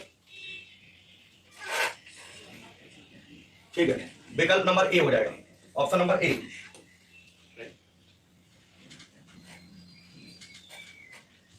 वायु का दाब नापने के लिए यंत्र का प्रयोग होता है, वह कौन सा है? ठीक है, जल्दी से बताइए फटाफट। दाब मापने के लिए क्या होता है? बैरोमीटर होता है। ठीक है, यहां पर होगा 14 बैरोमीटर, ऑप्शन नंबर बी।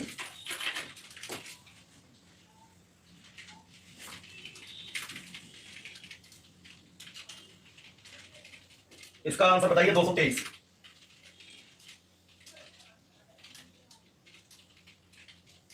ये आपके जो किताब में हर चैप्टर के पीछे क्वेश्चन है, वैसे हम सब एक बार करा दिए हैं। दोबारा से लाइन से हम लोग पूरी किताब के जितने भी क्वेश्चन हैं एक तरफ से हम लोग देख रहे हैं। ठीक है,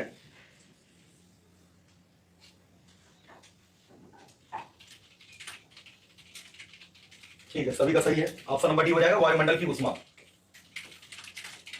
कल टेस्ट है, टेस्ट के लिए तैयार रहिएगा आप सभी लोग।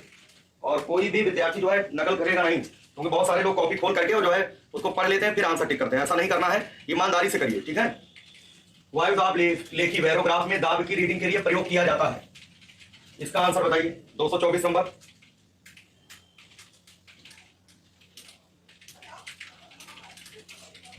वायु दाब लेखी यानी बैरोग्राफ में दाब की रीडिंग के लिए प्रयोग किया जाता है।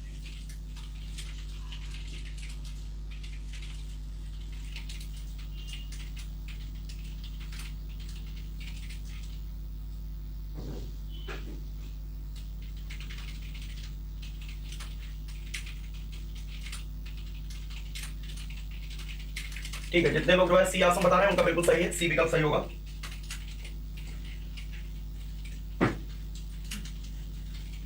दो सौ 25 नंबर सवाल बताइए। स्टीवेंसन स्क्रीन द्वारा माप की जाती है वायुमंडल का उच्चतम ताप, वायुमंडल का न्यूनतम ताप, वायुमंडल की आर्द्रता, उपयुक्त सभी। क्या आंसर है इसका?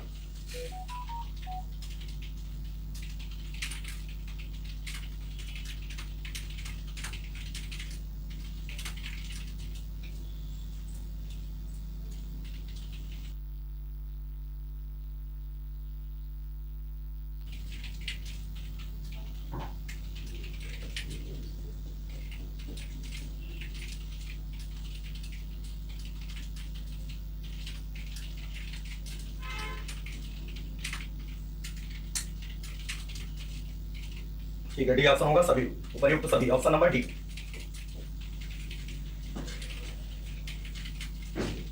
ठीक है, जिसके बाद जो हम लोग कल देखेंगे, एग्रीकल्चर के लिए रेडी हो जाइए सभी लोग। ठीक है,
के विषय में, और जो है खुट्टी काटने की मशीन, बेलन, है ना, इसके विषय में एक लेक्चर रह जाएगा। इसके बाद एक लेक्चर हम आपको मिसलेनियस दे देंगे, जो भी एक्स्ट्रा इसका लेक्चर होता है इंजीनियरिंग का, लगभग 50-60% इस तरीके से हम आपको बता देंगे, जिसमें से मतलब कभी कभी एक आध प्रश्न पूछ लिया जाता है। ठीक है, जैसे ब्रेक हॉर्स पावर होता है, इंडिकेटेड हॉर्स पावर होता है, ड्रॉबार हॉर्स पावर होता है, तो इस सभी के विषय में बता देंगे, क्योंकि यहाँ से प्रश्न कभी ना कभी जो है पूछा जाता रहता है। ठीक है, तो इसके IHP indicated horse power, break horse power और FHP, है ना, 3 तरीके की पावरें होती हैं इसमें।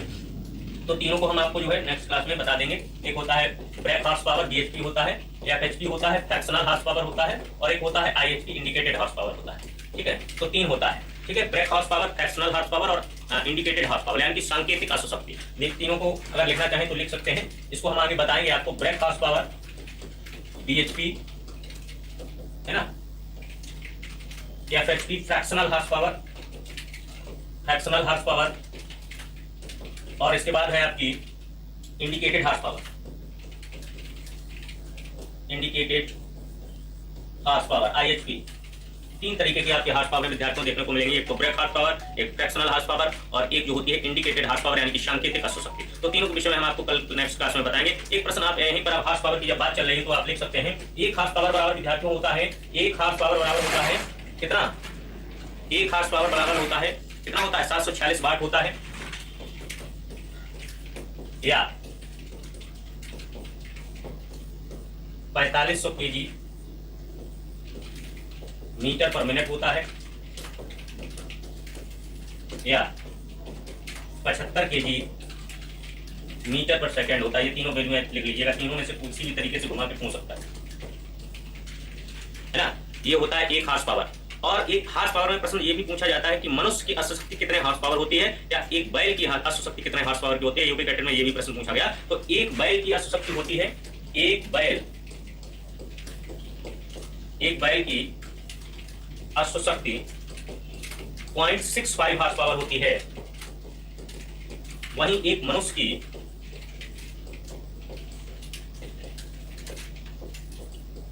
अश्वशक्ति 0.1 हॉर्स पावर, है ना। ये भी कभी कभी बैल वाला तो पूछा गया है कि एक बैल की अश्वशक्ति कितनी होती है, तो 0.65 हॉर्स पावर होती है। और ये भी पूछा गया है कि एक बैल जो होता है, बैल अगर 1 हेक्टेयर में जुताई करेगा तो कितने किलोमीटर की दूरी तय करेगा, तो 65 किलोमीटर की दूरी करेगा। 65 या 66 कुछ भी आ सकता है, तो 65 से 66 किलोमीटर तक की दूरी तय करता है। 1 हेक्टेयर जुताई करने के लिए बैल को 65 से 66 किलोमीटर की दूरी तय करनी पड़ेगी। विद्यार्थियों समझ लीजिए, 1 हेक्टेयर की जुताई अगर बैल करेगा तो कितनी दूरी तय करेगा, 65 से 66 किलोमीटर, है ना, 65 से 66 किलोमीटर। तो समझ लीजिए बहुत ज्यादा दूरी तय करेगा, यानी 65 किलोमीटर चलना पड़ेगा बैल को, तब 1 किलोमीटर मतलब 1 हेक्टेयर खेत की जो है जुताई हो पाएगी। अब समझिए प्राचीन काल का आदमी क्यों फिट था, क्योंकि रोज बैल चलाता था और रोज 2-4 बीघा खेत जोत देता था। तो अगर 4 बीघा भी जोत देगा तो भी 5 किलोमीटर हो गया, 10 किलोमीटर 5 किलोमीटर ऐसे ही वो टहल लेता था बैल के पीछे, है ना। तो इसलिए उसका जो है ठीक था हिसाब किताब, है ना। अब देखिए एक हॉर्स पावर 746 वाट होता है, 4500 kg मीटर प्रति मिनट होता है, और 75 kg मीटर प्रति सेकंड होता है। ठीक है, तो कल आप विद्यार्थियों डिस्कशन हमने लास्ट पॉइंट पर छोड़ा था कि कैमशाफ्ट बता रहे थे हम आपको। क्रैंकशाफ्ट से हमने बताया था लगी हुई होती है कैमशाफ्ट। संपीड़न छल्ले हमने बताए थे कि संपीड़न छल्लों की संख्या 3 से 5 होती है। पिस्टन के ऊपर लगे होते हैं संपीड़न छल्ले, उनकी संख्या 3 to 5 होती है। 3 से लेकर के 5 तक संपीड़न छल्ले होते हैं, यानी कि कंप्रेशर रिंग होते हैं। और संपीड़न छल्ले बने होते हैं, संपीड़न छल्ले। देखिए संपीड़न छल्लों का काम क्या होता है बता रहे हैं आपको। संपीड़न छल्ले यानी कि कंप्रेशर रिंग, संपीड़न छल्लों को इंग्लिश में कहते हैं कंप्रेशर रिंग। देखिए ये आपका बना है पिस्टन, ये क्या बना है पिस्टन, है ना। ये है आपका पिस्टन, और विद्यार्थियों ये है इसमें संपीड़न छल्ले।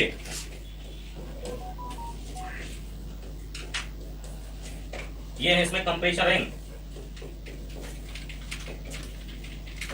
कंप्रेशर रिंग है, संपीड़न छल्ले। ठीक है, तो इनकी संख्या 3 से 5 तक होती है एक इंजन में, 3 से 5। अब देखिए इनका काम क्या होता है, ये पिस्टन के ऊपर चढ़ाए जाते हैं, और जो ऊर्जा है यानी कि ऊष्मा कंबस्टन के द्वारा, दहन के द्वारा उत्पन्न हुई है, उस ऊष्मा को ये सिलेंडर की दीवार तक ट्रांसफर करने का कार्य करते हैं। ये मान लीजिए इस तरीके से ये सिलेंडर की दीवार है, ये क्या है विद्यार्थियों, ये है सिलेंडर की दीवार।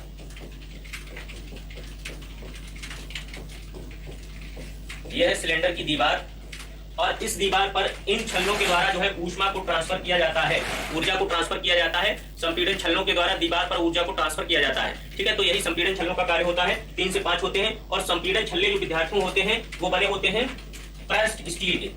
किसके बने होते हैं, प्रेस्ड स्टील के। किसके बने होते हैं, प्रेस्ड स्टील के बने होते हैं। संपीड़न छल्ले किसके बने होते हैं? प्रेस्ड स्टील के बने होते हैं, है ना। तो इतनी चीजें संपीड़न छल्लों के बारे में आपको पता होनी चाहिए कि संपीड़न छल्लों की संख्या 3 से 5 होती है। संपीड़न छल्ले प्रेस्ड स्टील के बने होते हैं। ये ऊर्जा को जो है पिस्टन से और सिलेंडर की दीवार तक ट्रांसफर करने का काम करते हैं, यानी कि जो हीट है या टेम्परेचर है उसको वहां तक ट्रांसफर करने का काम संपीड़न छल्ले ही करते हैं, ठीक है। तो इतनी बातें हो गई। अब संपीड़न छल्ले के बाद नेक्स्ट पॉइंट हमारा आता है पिस्टन पिन के लिए। देखिए ये मान लीजिए पिस्टन विद्यार्थियों, और इसमें एक अंदर ऐसा पिन लगा होता है जिससे संयोजी छड़ जुड़ी होती है। ये देखिए संयोजी छड़ है, कनेक्टिंग रॉड है,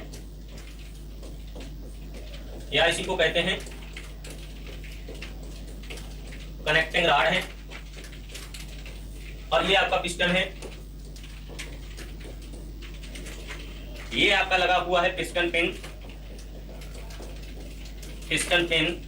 और विद्यार्थियों पिस्टन पिन में आपको यही पता करना है ये किसका बना होता है, तो हार्ड एंड स्टील का बना होता है। पिस्टन पिन विद्यार्थियों किसका बना होता है? हार्ड एंड स्टील का बना होता है, यानी कि कठोरीकृत इस्पात का बना होता है। किसका बना होता है? कठोरीकृत इस्पात का।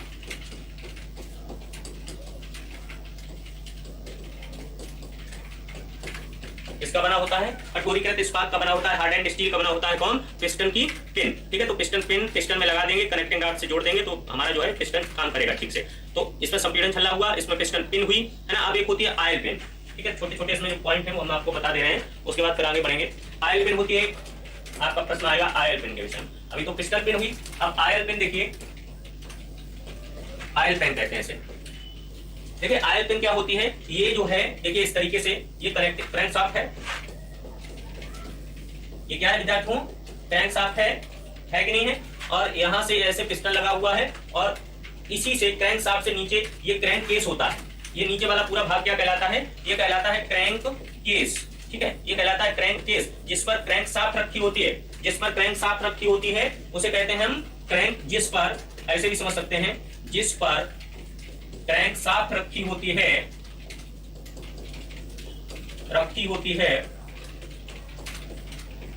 उसे क्रैंक केस कहते हैं, उसे क्रैंक केस कहते हैं, है ना। और क्रैंक केस जो होता है ये भी ढलवा लोहा का होता है, क्योंकि इसकी ढलाई जो होती है सिलेंडर ब्लॉक के साथ ही होती है। तो क्रैंक केस भी ढलवा लोहे की बनी होती है, इसकी ढलाई जो है सिलेंडर ब्लॉक के साथ होती है, और जिस पर क्रैंक शाफ्ट रखी होती है उसको हम क्रैंक केस कहते हैं। और क्रैंक केस में जो है आपका यहाँ पर लुब्रिकेंट ऑयल भरा होता है,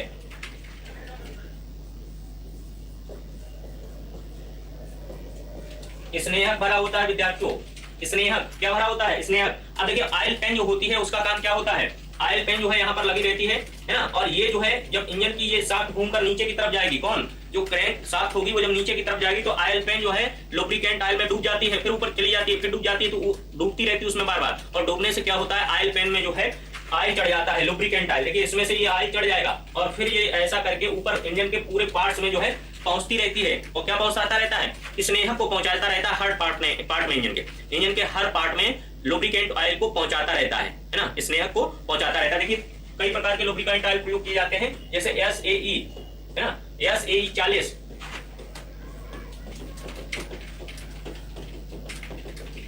ये देखिए लुब्रिकेंट ऑयल्स हैं, स्नेहक हैं, ठीक है। ऑयल पेन यहाँ पर विद्यार्थियों लगा है, यहाँ पर आपका लुब्रिकेंट ऑयल भरा हुआ है, ठीक है। और ये ऑयल पेन क्या करेगा? लुब्रिकेंट ऑयल को लेकर के पूरे इंजन में ऊपर की तरफ प्रवाहित करेगा, और जब इंजन में प्रवाहित करेगा तो पूरे इंजन में लुब्रिकेंट ऑयल फैल जाएगा, और जब लुब्रिकेंट ऑयल फैल जाएगा तो इंजन में स्नेहक हो जाएगा, स्नेहन हो जाएगा, तो इंजन में जो है पार्ट्स घिसेंगे नहीं, ठीक है। तो यानी कि ऑयल को पूरे इंजन में पहुंचाने का काम जो है, लुब्रिकेंट ऑयल को या स्नेहक को पूरे इंजन में पहुंचाने का काम करता है ऑयल पेन। ये आपको याद रखना है कि पूरे इंजन में स्नेहक को पहुंचाने का कार्य करता है ऑयल पेन, ठीक है। क्या कौन पहुंचाने का काम करता है? ऑयल पेन, ठीक है। ऑयल पेन पूरे इंजन में जो है स्नेहक को पहुंचाने का कार्य करता है। अब देखिए तीन चीजें हमने बताई थी आपको, SAE 30,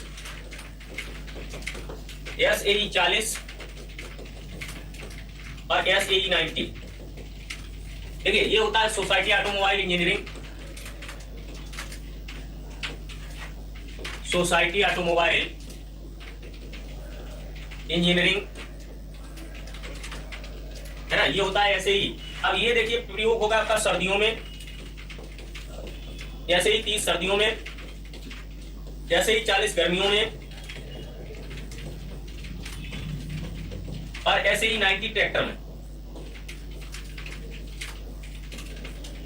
ये देखिए तीन चीजें होती हैं। ऐसे ही 30 जो होता है ये सर्दियों में प्रयोग होता है, ऐसे ही 40 होता है वो गर्मियों में प्रयोग होता है, और ऐसे ही 90 जो होता है वो ट्रैक्टर में प्रयोग होता है। ठीक है, तो तीनों तरीके के लुब्रिकेंट्स ऑयल के विषय में विद्यार्थियों आप जो है तीनों को याद कर लीजिए। ऐसे ही 30 सर्दियों में होता है, ऐसे ही 40 गर्मियों में होता है, और ऐसे ही 90 जो होता है ट्रैक्टर में यूज होता है। ये क्या है सभी?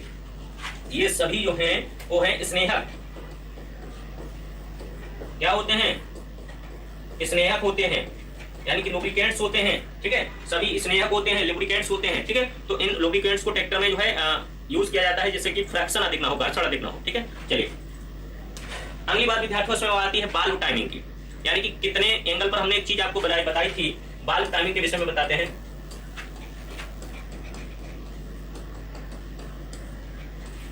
हमने एक चीज आपको बताई थी कि ये क्रैंकशाफ्ट है, ये क्रैंकशाफ्ट है, इसके दोनों तरफ फ्लाइज भी लगे हैं, इसे कहते हैं गतिपालक पहिया।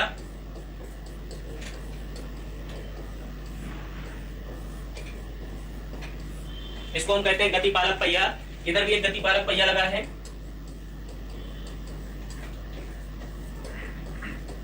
अब समझिए विद्यार्थियों, जब ये पहिया एक बार घूमेगा, जब एक बार घूमेगा तो कितने डिग्री कोण बनाएगा?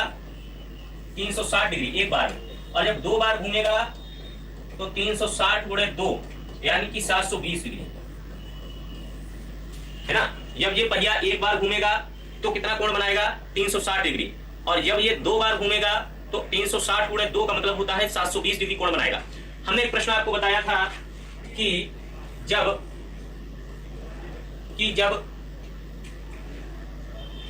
गतिपालक पहिया जो है 2 चक्कर अपने पूरा करता है, जब गतिपालक पहिया अपने 2 चक्कर पर पूरा करता है तो एक बार इंटेक वाल्व और एक बार एग्जॉस्ट वाल्व खुलता है। जब गतिपालक पहिया अपने 2 चक्कर पूरा करता है तो एक बार इंटेक और एक बार एग्जॉस्ट वाल्व खुलता है। देखिए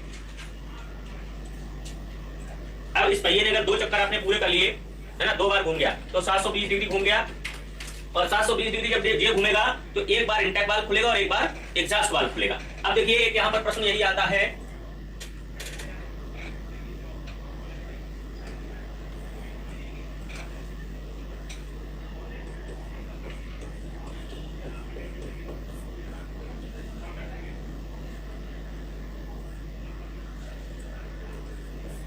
देखिए 720 डिग्री आ गया। ये क्यों लिखा है हमने? 210, 285 और 225। ये इसलिए लिखा है कि पहले जब ये पहिया, ये आपका जो पहिया लगा हुआ है, देखिए बात को समझने का प्रयास करेंगे। जब ये पहिया हमारा शुरुआत से, मान लीजिए स्टार्टिंग पॉइंट है, यहां से मान लीजिए 210 डिग्री घूम रहा है। जब 210 डिग्री घूम जाएगा ये वाला पहिया, तब हमारा इंटेक वाल्व खुलेगा। ये क्या हो जाएगा? खुल जाएगा। क्या होगा? खुल जाएगा। अब विद्यार्थियों इसके आगे जब ये चलेगा पहिया, क्योंकि घूमेगा ही, तो फिर यहां से, अब देखिए कलर चेंज कर लेते हैं तो अच्छा समझ में आएगा। अब यहां से देखिए, जहां से लाल कलर है, यहां से ये 285 डिग्री और घूमा। कितना घूमा? 285 डिग्री और घूमा, तो ये बंद ही रहा।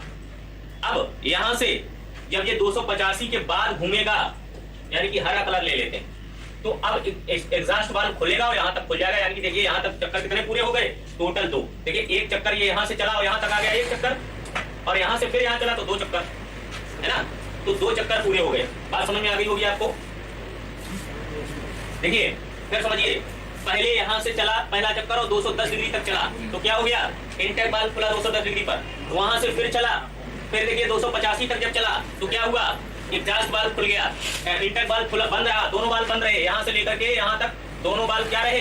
बंद रहे। और यहां क्योंकि बंद होंगे तभी यहां पर क्या हो रहा होगा? उस समय दहन हो रहा होगा। क्या हो रहा होगा? दहन हो रहा होगा। ठीक है, फिर समझ लीजिए एक बार, जब ये पहिया यहां से चला 210 डिग्री पर तो इंटेक वाल्व खुला, है ना, और इंटेक वाल्व खुलेगा तो यहां पर खुल गया, उसने आई ले लिया, उसके बाद बंद हो गया। फिर ये 285 डिग्री तक चला यहां से, तो इसमें क्या हुआ? दहन हो गया। और दहन के बाद फिर ये यहां से यहां तक खुल गया, और खुलने के बाद क्या हुआ? जो जला जलाया मटेरियल था आपका, वो सब क्या हो गया? वो सब बाहर निकल गया। ठीक है, एग्जॉस्ट हो गया। बात समझ आ गई? चलिए, तो यही होता है, पूछ दिया जाता है इंटेक वाल्व कब खुलता है, दोनों वाल्व कब बंद रहते हैं, और एग्जॉस्ट वाल्व कब खुलता है। या ऐसे भी पूछ सकता है, इनको जोड़ लीजिए, यानी कि दोनों वाल्व जो है बंद कब से कब तक रहेंगे, तो लिखा होगा यानी कि 5, 9, 449 डिग्री तक बंद रहेंगे, और 449 डिग्री के बाद दोनों वाल्व, एग्जॉस्ट वाल्व जो है वो खुल जाएगा, इंटेक बंद रहेगा। ठीक है, तो ये आपकी कार्यप्रणाली हुई थी वाल्व टाइमिंग की, और हमने इसमें आपको क्रैंकशाफ्ट के विषय में बता दिया था। ठीक है, अब बात दूसरी आती है विद्यार्थियों, ये क्या आती है? कि अब फ्यूल की प्रणाली कैसी है इंजन में, फ्यूल कैसे जाएगा। तो देखिए इसमें ज्यादा आपको याद करना नहीं है, हमने बता दिया था कि फ्यूल जो होता है दो सिस्टम होते हैं, एक डीजल इंजन का एक पेट्रोल इंजन का, दोनों के विषय में हम बता देंगे। देखिए डीजल और पेट्रोल में क्या अंतर है, एक तरफ हम लिखते हैं डीजल इंजन, एक तरफ हम लिखते हैं पेट्रोल इंजन।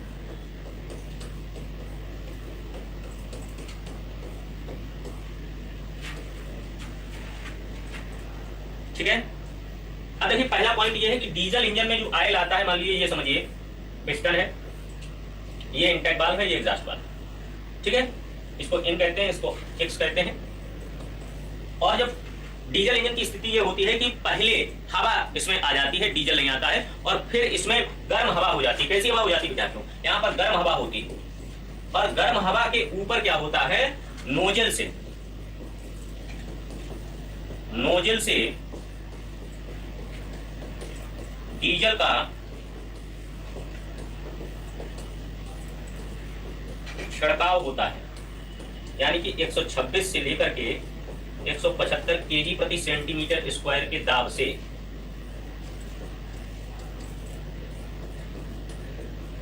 ठीक है गर्म हवा पहले ली जाती है। अंतर यही है डीजल पेट्रोल में बता रहे हैं दोनों का हम। डीजल इंजन में पहले गर्म हवा एयर क्लीनर के द्वारा, वायु शोधक के द्वारा ली जाती है, एयर क्लीनर के द्वारा, वायु शोधक के द्वारा गर्म हवा पहले ली जाती है। उस गर्म हवा के ऊपर नोजल के द्वारा डीजल का छिड़काव किया जाता है, जिससे कि वहां पर जब गर्म हवा के ऊपर डीजल और फेंक दोगे तो जलोगे तो आई, बचोगे तो नहीं। सांप के बिल में उंगली डालोगे तो क्या होगा, उधर से अंगूठी पहना देगा सांप तुम्हें, है ना, ऐसा होगा क्या, अंगूठी नहीं पहना देगा। तो वही स्थिति है कि जब गर्म हवा के ऊपर डीजल का छिड़काव किया जाएगा तो क्या होगा, तो जो है आग लगेगी ही, और जब आग लगेगी तो समझ लीजिए विस्फोट होगा बहुत तेजी से, और पिस्टन जो है नीचे की तरफ जाएगा, और जो हमने सोचा है वो हमें प्राप्त हो जाएगा। ठीक है, तुम लोगों में ये बताइए, अच्छा पढ़ाई सब सही चल रही है, एक दिन आप लोगों से कांटेक्ट किया जाएगा, ठीक है, और पढ़ाई आप लोग विधिवत तरीके से करते रहिए। इसमें परीक्षाओं का भाई दौर बहुत है, लोड सभी के ऊपर अत्यधिक हो गया है, क्योंकि कोरोना के कारण सारी परीक्षाएं रुकी रही, और फिर सब जो है खोपड़ी पे एक साथ लग गई आके, है ना, ये थोड़ा जो है डिस्टर्बमेंट हो रहा है इसमें। तो फिर भी आप लोग जो है मेहनत करते रहिए लगातार, और जो है किसी भी तरीके की समस्या हो तो आप फोन से भी पूछ सकते हैं, ऐसी बात नहीं है, हम हाजिर हैं।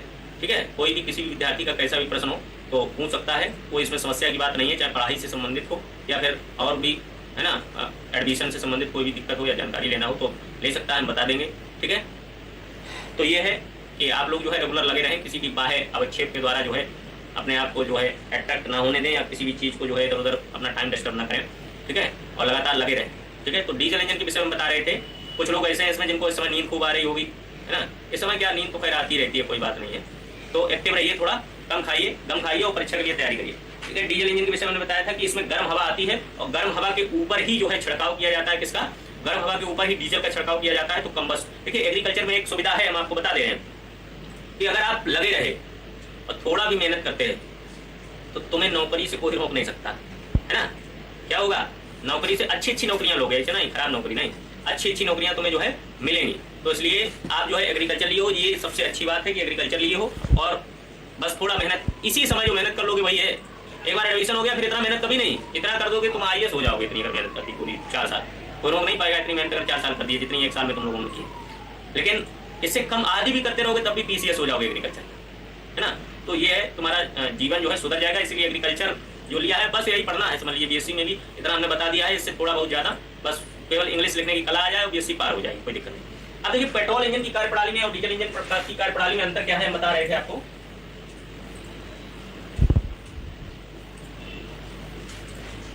देखिए अब आपका संपर्क जो है BSc में जाने के बाद एग्रीकल्चर के मास्टरों से ही रहता है, हमसे भी रहेगा तुम्हारा, क्योंकि अभी हम तुम्हारे मास्टर हैं, आगे तुम्हारे सीनियर हो जाएंगे, मोस्ट सीनियर हो जाएंगे, या कुछ भी समझो, है ना। तो संपर्क ज़्यादातर कृषि के विद्यार्थियों से ही रहना है ना। कोई भी समस्या हो आप पूछ सकते हैं, as a senior, as a teacher, जो भी समझिए, क्योंकि अगर आपको एडमिशन मिल जाएगा विश्वविद्यालयों में तो और अच्छी बात है ना, आगे बढ़ते जाएंगे, वहाँ थोड़ा गाइडलाइंस मिल जाता है अच्छा। और महाविद्यालयों में, प्राइवेट कॉलेजों में तो स्थिति ऐसी है कि बद से बदतर स्थिति है, तो इसलिए अपने अंदर जुनून पैदा कीजिए कि आपको एडमिशन मिल जाए, ठीक है, लग जाइए। तो देखिए पेट्रोल इंजन की स्थिति क्या थी विद्यार्थियों की, ये इंटेक वाल्व, ये एग्जॉस्ट वाल्व, यही तो है। अब देखिए अंतर यह है कि इसमें गर्म हवा पहले एयर क्लीनर से ली गई, उसके ऊपर नोजल से छिड़काव किया गया, लेकिन यहाँ गर्म हवा नहीं ली जाती है। इसमें क्या होता है, एक ये देखिए पेट्रोल चैम्बर होता है, ये देखिए यहाँ से पेट्रोल आ रहा है, और एक इसी में लाइन होती है जो कॉर्पोरेट वायु शोधक की, दोनों मिल जाते हैं, दोनों क्या होते हैं, मिल जाते हैं। ये यहाँ से आ रहा है पेट्रोल, और यहां से आ रहा है आपका वायु, यानी कि हवा। हवा और पेट्रोल दोनों चीजें आ रही, ठीक है। और इसमें जो है कार्बोरेटर लगा होता है विद्यार्थियों। क्या लगा होता है यहाँ पर एक कार्बोरेटर लगा होता है। कार्बोरेटर लगा होता है और वो कार्बोरेटर जो है 12 वोल्ट का होता है। कार्बोरेटर लगा होता है 12 वोल्ट का होता है।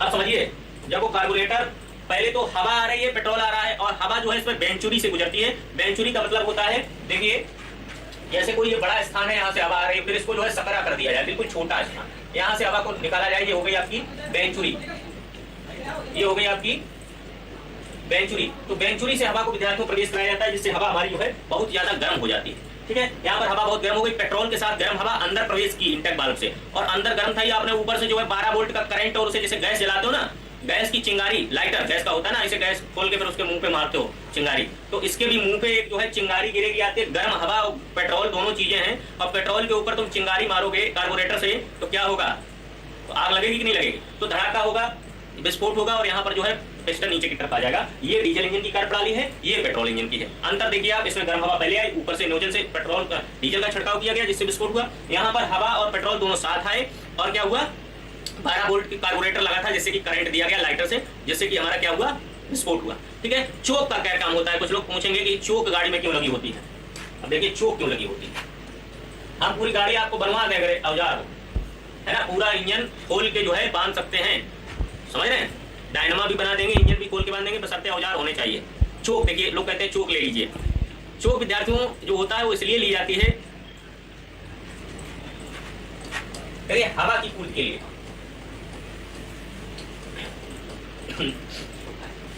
देखिए चोक को जो लिया जाता है वो हवा की पूर्ति के लिए विद्यार्थियों लिया जाता है। जब कभी हवा जो होती है वो कम आने लगती है, कभी कभी नहीं पहुंच पाती है अंदर तक, वेंचुरी तक, या कोई चीज हो सकता है उसमें जो है गड़बड़ कर रही हो, या हवा प्रॉपर नहीं मिल पा रही है, तो चोक ले लेते हैं। जैसे चोक ली तो हवा का प्रवाह तेज हो गया अंदर की तरफ, और फिर हमने जो है किक मारी, तो जितना जमा जमाया कार्बन आर्बन होता है वो सब चला जाता है। इसलिए चोक गाड़ी में अगर आप ज्यादा लेंगे तो आपका जो कार्बोरेटर होता है, देखा होगा कुछ लोग कहते हैं कि कार्बोरेटर खराब हो जाता है गाड़ी स्टार्ट जब नहीं होती है, कार्बोरेटर 50 रुपए का बदल दिया जाता है। जब आप ज्यादा चोक लेंगे तो कार्बोरेटर में जो है कार्बन आ जाता है, ठीक है, क्योंकि चोक से हवा एकदम बहुत तेजी से प्रेशर अंदर जाती है, आपका इंजन तो स्टार्ट हो जाएगा, लेकिन धीरे धीरे उसमें जो है क्या आने लगेगा, कार्बन, और कार्बन आ जाएगा। अगर कार्बोरेटर के ऊपर कार्बन जम गया तो हमारा इंजन जो है स्टार्ट होना बंद हो जाएगा धीरे धीरे, फिर इसको हमें कार्बोरेटर को निकाल करके चेंज करना पड़ेगा, तब हमारा इंजन जो है स्टार्ट होगा, ठीक है। तो ये स्थिति होती है, ठीक है, चोक। चलिए अब फिर यहाँ पर पॉइंट डीजल इंजन और पेट्रोल इंजन। देखिए तापमान कितना होता है दहन कक्ष का, ये भी अलग अलग होता है। दहन कक्ष का तापमान देखिए दोनों का देख लीजिए, इसका होता है 800 से 900 डिग्री फ़ारेनहाइट, और इसका होता है 400 से 500 डिग्री फ़ारेनहाइट। ये देख लीजिए, इसका ज्यादा इसका कम, ऐसा क्यों, क्योंकि पेट्रोल पता है ना जल्दी जलता है अपेक्षाकृत डीजल के। इसका संपीड़न अनुपात विद्यार्थियों जो होता है 20.1, 14.1 से 21.1 तक होता है, और इसका संपीड़न अनुपात जो होता है 5.1 से 9.1 तक, इसका संपीड़न अनुपात ये होता है, ठीक है। इसमें प्रेशर भी अलग अलग होते हैं, दाब, ठीक है। तो ये सब हम आपको जो है पीपीटी में जो आपको पीडीएफ मिलेगी उसको उसमें समय आपको प्रोवाइड कर दिया जाएगा। ये पूछा जाता है कि पेट्रोल इंजन का तापमान कितना होता है, डीजल इंजन का कितना होता है, और संपीड़न अनुपात कितना होता है, तो ये सब चीजें आपको जो है क्लियर होनी चाहिए, ठीक है। तो ये तो बात विद्यार्थियों टोटली हुई आपकी, ये तो बात हुई आपकी जो है हमने बताया petrol engine, diesel engine, carburettor के बारे में। अब आगे हम चलते हैं, अब बात आती है आपकी ट्रैक्टर के विषय में। कुछ ही पॉइंट है, पॉइंटों में ही हम आपको बताएंगे। पहला पॉइंट आता है सामान्य प्रयोजन का ट्रैक्टर।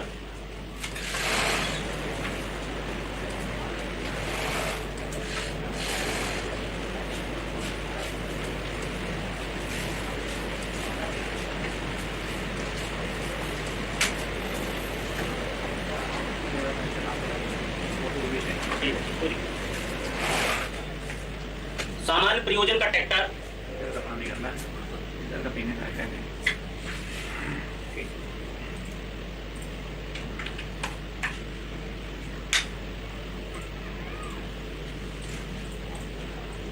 देखिए सामान्य प्रयोजन का विद्यार्थियों जो ट्रैक्टर होता है वो 35 से 40 हॉर्स पावर का होता है, ठीक है, सामान्य प्रयोजन का। अगर हम बात करें दूसरे की, तो देखिए ट्रैक्टर में बहुत सारी चीजें होती हैं, हम आपको एक ट्रैक्टर का चित्र बना करके समझाते हैं।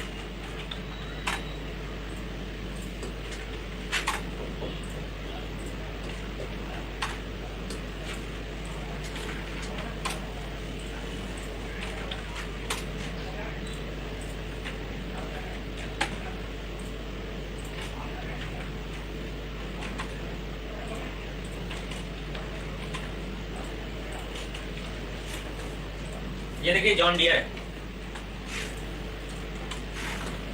ये ट्रैक्टर है जॉन डियर, ठीक है। अब देखिए ट्रैक्टर में इतने सारे पार्ट्स होते हैं, तो इंपॉर्टेंट पार्ट ही आपको याद रखना है। पहला पार्ट होता है हाइड्रोलिक लिफ्ट। हाइड्रोलिक लिफ्ट का क्या कार्य होता है, देखिए हम आपको दिखाते हैं हाइड्रोलिक लिफ्ट। ये देखिए इस ट्रैक्टर में आपको दिखाई देगी हाइड्रोलिक लिफ्ट।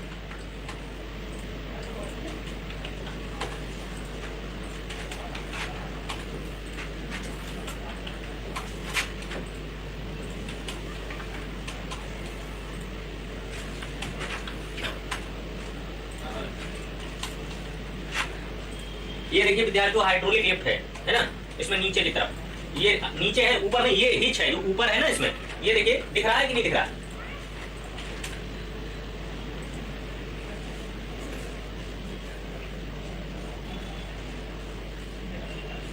चलिए देखिए ऊपर जो इसमें लगी है ये है हिच,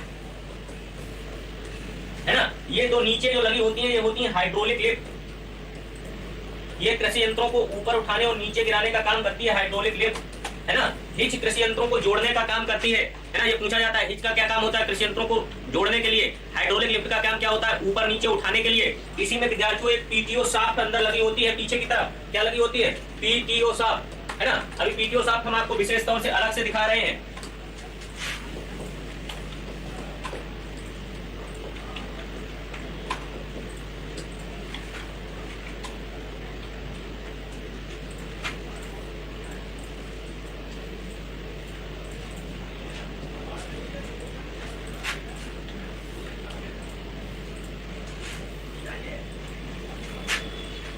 ये देखिए ये आपको पीटीओ शाफ्ट दिखाई दे रही होगी, ये ट्रैक्टर में लगी हुई है, ये भी लगी हुई है, ठीक है। दोनों तरफ ट्रैक्टर में पीटीओ शाफ्ट लगी हुई है। इसी को कहते हैं पावर टेक ऑफ, है ना। क्या कहते हैं, इसकी फुल फॉर्म होती है पावर टेक ऑफ। ये देखिए पीटीओ शाफ्ट रखी हुई है नीचे की तरफ, है ना। ये देखिए एक लगी हुई है, एक ये लगी हुई है, एक वो लगी हुई है, इनको कहते हैं पावर टेक ऑफ। और ये जो होती है 540 प्लस माइनस 10 होती है इसकी स्पीड ट्रैक्टर में, यानी कि 540 प्लस माइनस 10 जो होते हैं चक्कर पर मिनट ये घूमता है पीटीओ शाफ्ट, है ना। यानी कि आरपीएम होते हैं 540 प्लस माइनस 10, 540 रेवोल्यूशन पर मिनट होते हैं, ठीक है। पीटीओ शाफ्ट के चक्कर 540 प्लस माइनस 10 होते हैं, है ना। ये देखिए पीटीओ शाफ्ट है तो 540 चक्कर 540 प्लस माइनस 10 मतलब 530 भी हो सकते हैं, 550 भी हो सकते हैं, ठीक है। इसी से हम कोई यंत्र जोड़ सकते हैं, जैसे थ्रेसर जोड़ दिया तो हमारा गेहूं खनने लगा, पीछे और कुछ लगा दिया तो उससे काम कर लिया, है ना। पीछे हमने आटा चक्की मशीन लगा दी वो भी चल रही है इससे, इसमें के पीछे डायनामा बांध दिया वो भी चल रहा है, तो ये पीटीओ शाफ्ट है, ठीक है। क्या है, पीटीओ शाफ्ट है जिसको पावर टेक ऑफ कहते हैं, ठीक है। इसकी फुल फॉर्म होती है, इसके चक्कर जो होते हैं 540 प्लस माइनस 10 होते हैं, ठीक है। इसी को कहते हैं पीटीओ, यानी कि पावर टेक ऑफ, है ना, पावर टेक ऑफ। ये प्लीज टर्नओवर वाली स्थिति नहीं है, पन्ना पलटिए वाला, ये नहीं, ये पावर टेक ऑफ, है ना। पीटीओ शाफ्ट को पावर टेक ऑफ कहेंगे, ठीक है। तो ये होती है इसकी स्थिति। हाइड्रोलिक लिफ्ट को हमने बता दिया है कि हाइड्रोलिक लिफ्ट जो होती है वो क्या होती है, कृषि यंत्रों को ऊपर नीचे उठाने गिराने का काम करती है। हिच का काम होता है कृषि यंत्रों को जोड़ना, ठीक है। क्लच का काम होता है शक्ति का ट्रांसमिशन करना। देखिए क्लच दिखाते हैं आपको कैसी होती है।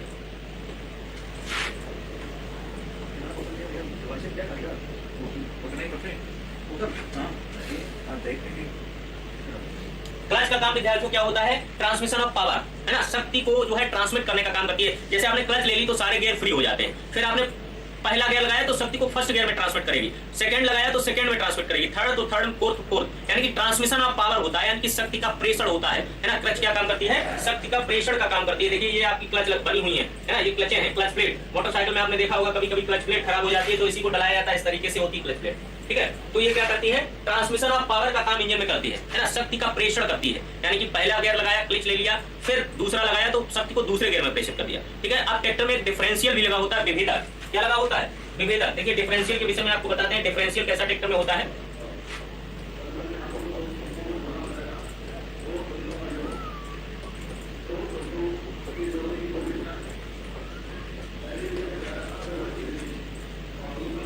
ये देखिए डिफरेंशियल है,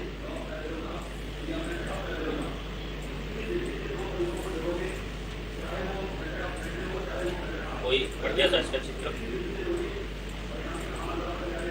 देखिए। कारों में साफ साफ दिखाई देता है डिफरेंशियल, लेकिन ट्रैक्टर ये ट्रक का डिफरेंशियल बना, ठीक है।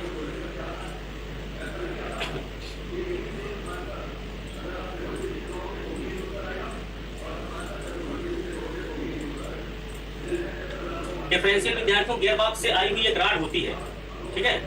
देखिए इस टाइप के होते हैं, बता दे रहे हैं आपको, समझ लीजिएगा केवल। डिफरेंशियल गियर बॉक्स से आई हुई एक रॉड होती है। इसका काम क्या होता है, ये पूछा गया है यूपी क्रेडिट में 2-3 बार कि डिफरेंशियल क्या है। तो डिफरेंशियल का काम होता है कि जब हमारा ट्रैक्टर मोड़ पर है, टर्न पर है, तो एक अंदर वाला पहिया जो हमारा है वो कम दूरी तय करेगा और बाहर वाला पहिया जो है वो ज्यादा दूरी तय करेगा। तो बाहर वाले पहिए को ज्यादा दूरी तय करनी पड़ेगी, अंदर वाले पहिए को कम दूरी तय करनी पड़ेगी। इस चीज को नियंत्रित करने का काम क्या कौन करता है, इस चीज को नियंत्रित करने का काम करता है आपका विभेदक, जिसे हम कहते हैं डिफरेंशियल। जैसे ये है, देखिए ये एक रॉड है, यहाँ पर देखिए ये इस तरीके की रॉड निकली हुई है, ठीक है। ये रॉड क्या करेगी, जब ट्रैक्टर इधर की तरफ मुड़ेगा तो इधर कम हो जाएगी, उधर फैल जाएगी, उधर ज्यादा हो जाएगी, यानी उस वाले पहिए को ज्यादा दूरी तय करा देगी, इसको कम। और जब ये उधर के लिए मुड़ेगा तो ये इधर फैल जाएगी और उधर कम हो जाएगी, है ना। तो उधर वाले पहिए को ज्यादा दूरी तय करा देगा और इसका संबंध जो होता है सीधा का सीधा गियर बॉक्स से होता है। आप जब कारें देखेंगे तो कारों में कभी मुड़ते समय देखिएगा नीचे की तरफ एक रॉड निकल आती है, कितनी बड़ी सी रॉड आती होती है, वो जिधर की तरफ मुड़ता है पहिया उधर की तरफ घूम जाती है और उधर से कम हो जाती है। जो बाहर वाला होता है उधर से कम और जिधर घूमती है उधर ज्यादा निकल जाती है, ठीक है। तो ये होती है आपकी डिफरेंशियल, है ना, विभेदक। तो ये होता है विद्यार्थियों क्या, विभेदक होता है। तो ये भी पूछा जाता है ट्रैक्टर को मोड़ पर मोड़ने के लिए जो है कौन सी चीज यूज होगी या किसका मतलब प्रयोग किया जाता है, तो वो किया जाता है प्रयोग विभेदक का, ठीक है। चलिए, ये विभेदक का प्रयोग किया जाता है, ठीक है। अब बात आती है नेक्स्ट, विभेदक के बाद ट्रैक्टर, कुछ ट्रैक्टर ऐसे भी होते हैं जैसे बाटिका ट्रैक्टर, जिसके ऊपर छतरी वतरी वगैरह नहीं होती है, ऐसे सीधा सीधा होता है। तो बाटिका ट्रैक्टर होता है, उसको बाटिकाओं में प्रयोग किया जाता है, जैसे गृह बाटिका है या हॉर्टिकल्चर गार्डन है, क्योंकि अगर छतरी वगैरह होगी ऊपर तो टहनियों में फंसेगी, है ना। तो बाटिका ट्रैक्टर उसको कहते हैं, यानी कि गार्डन ट्रैक्टर कहा जाता है। एक होता है आपका पावर टिलर। देखिए पावर टिलर कैसा होता है दिखाते हैं। पावर टिलर का प्रयोग विद्यार्थियों केवल निराई गुड़ाई के लिए किया जाता है और इसमें पहियों की संख्या 2 होती है और इसकी जो है हार्स पावर 2 से 12 होती है ना। कितने हार्स पावर का होता है पावर टिलर, 2 से 12 हार्स पावर का होता है। ये देखिए पावर टिलर आ गया,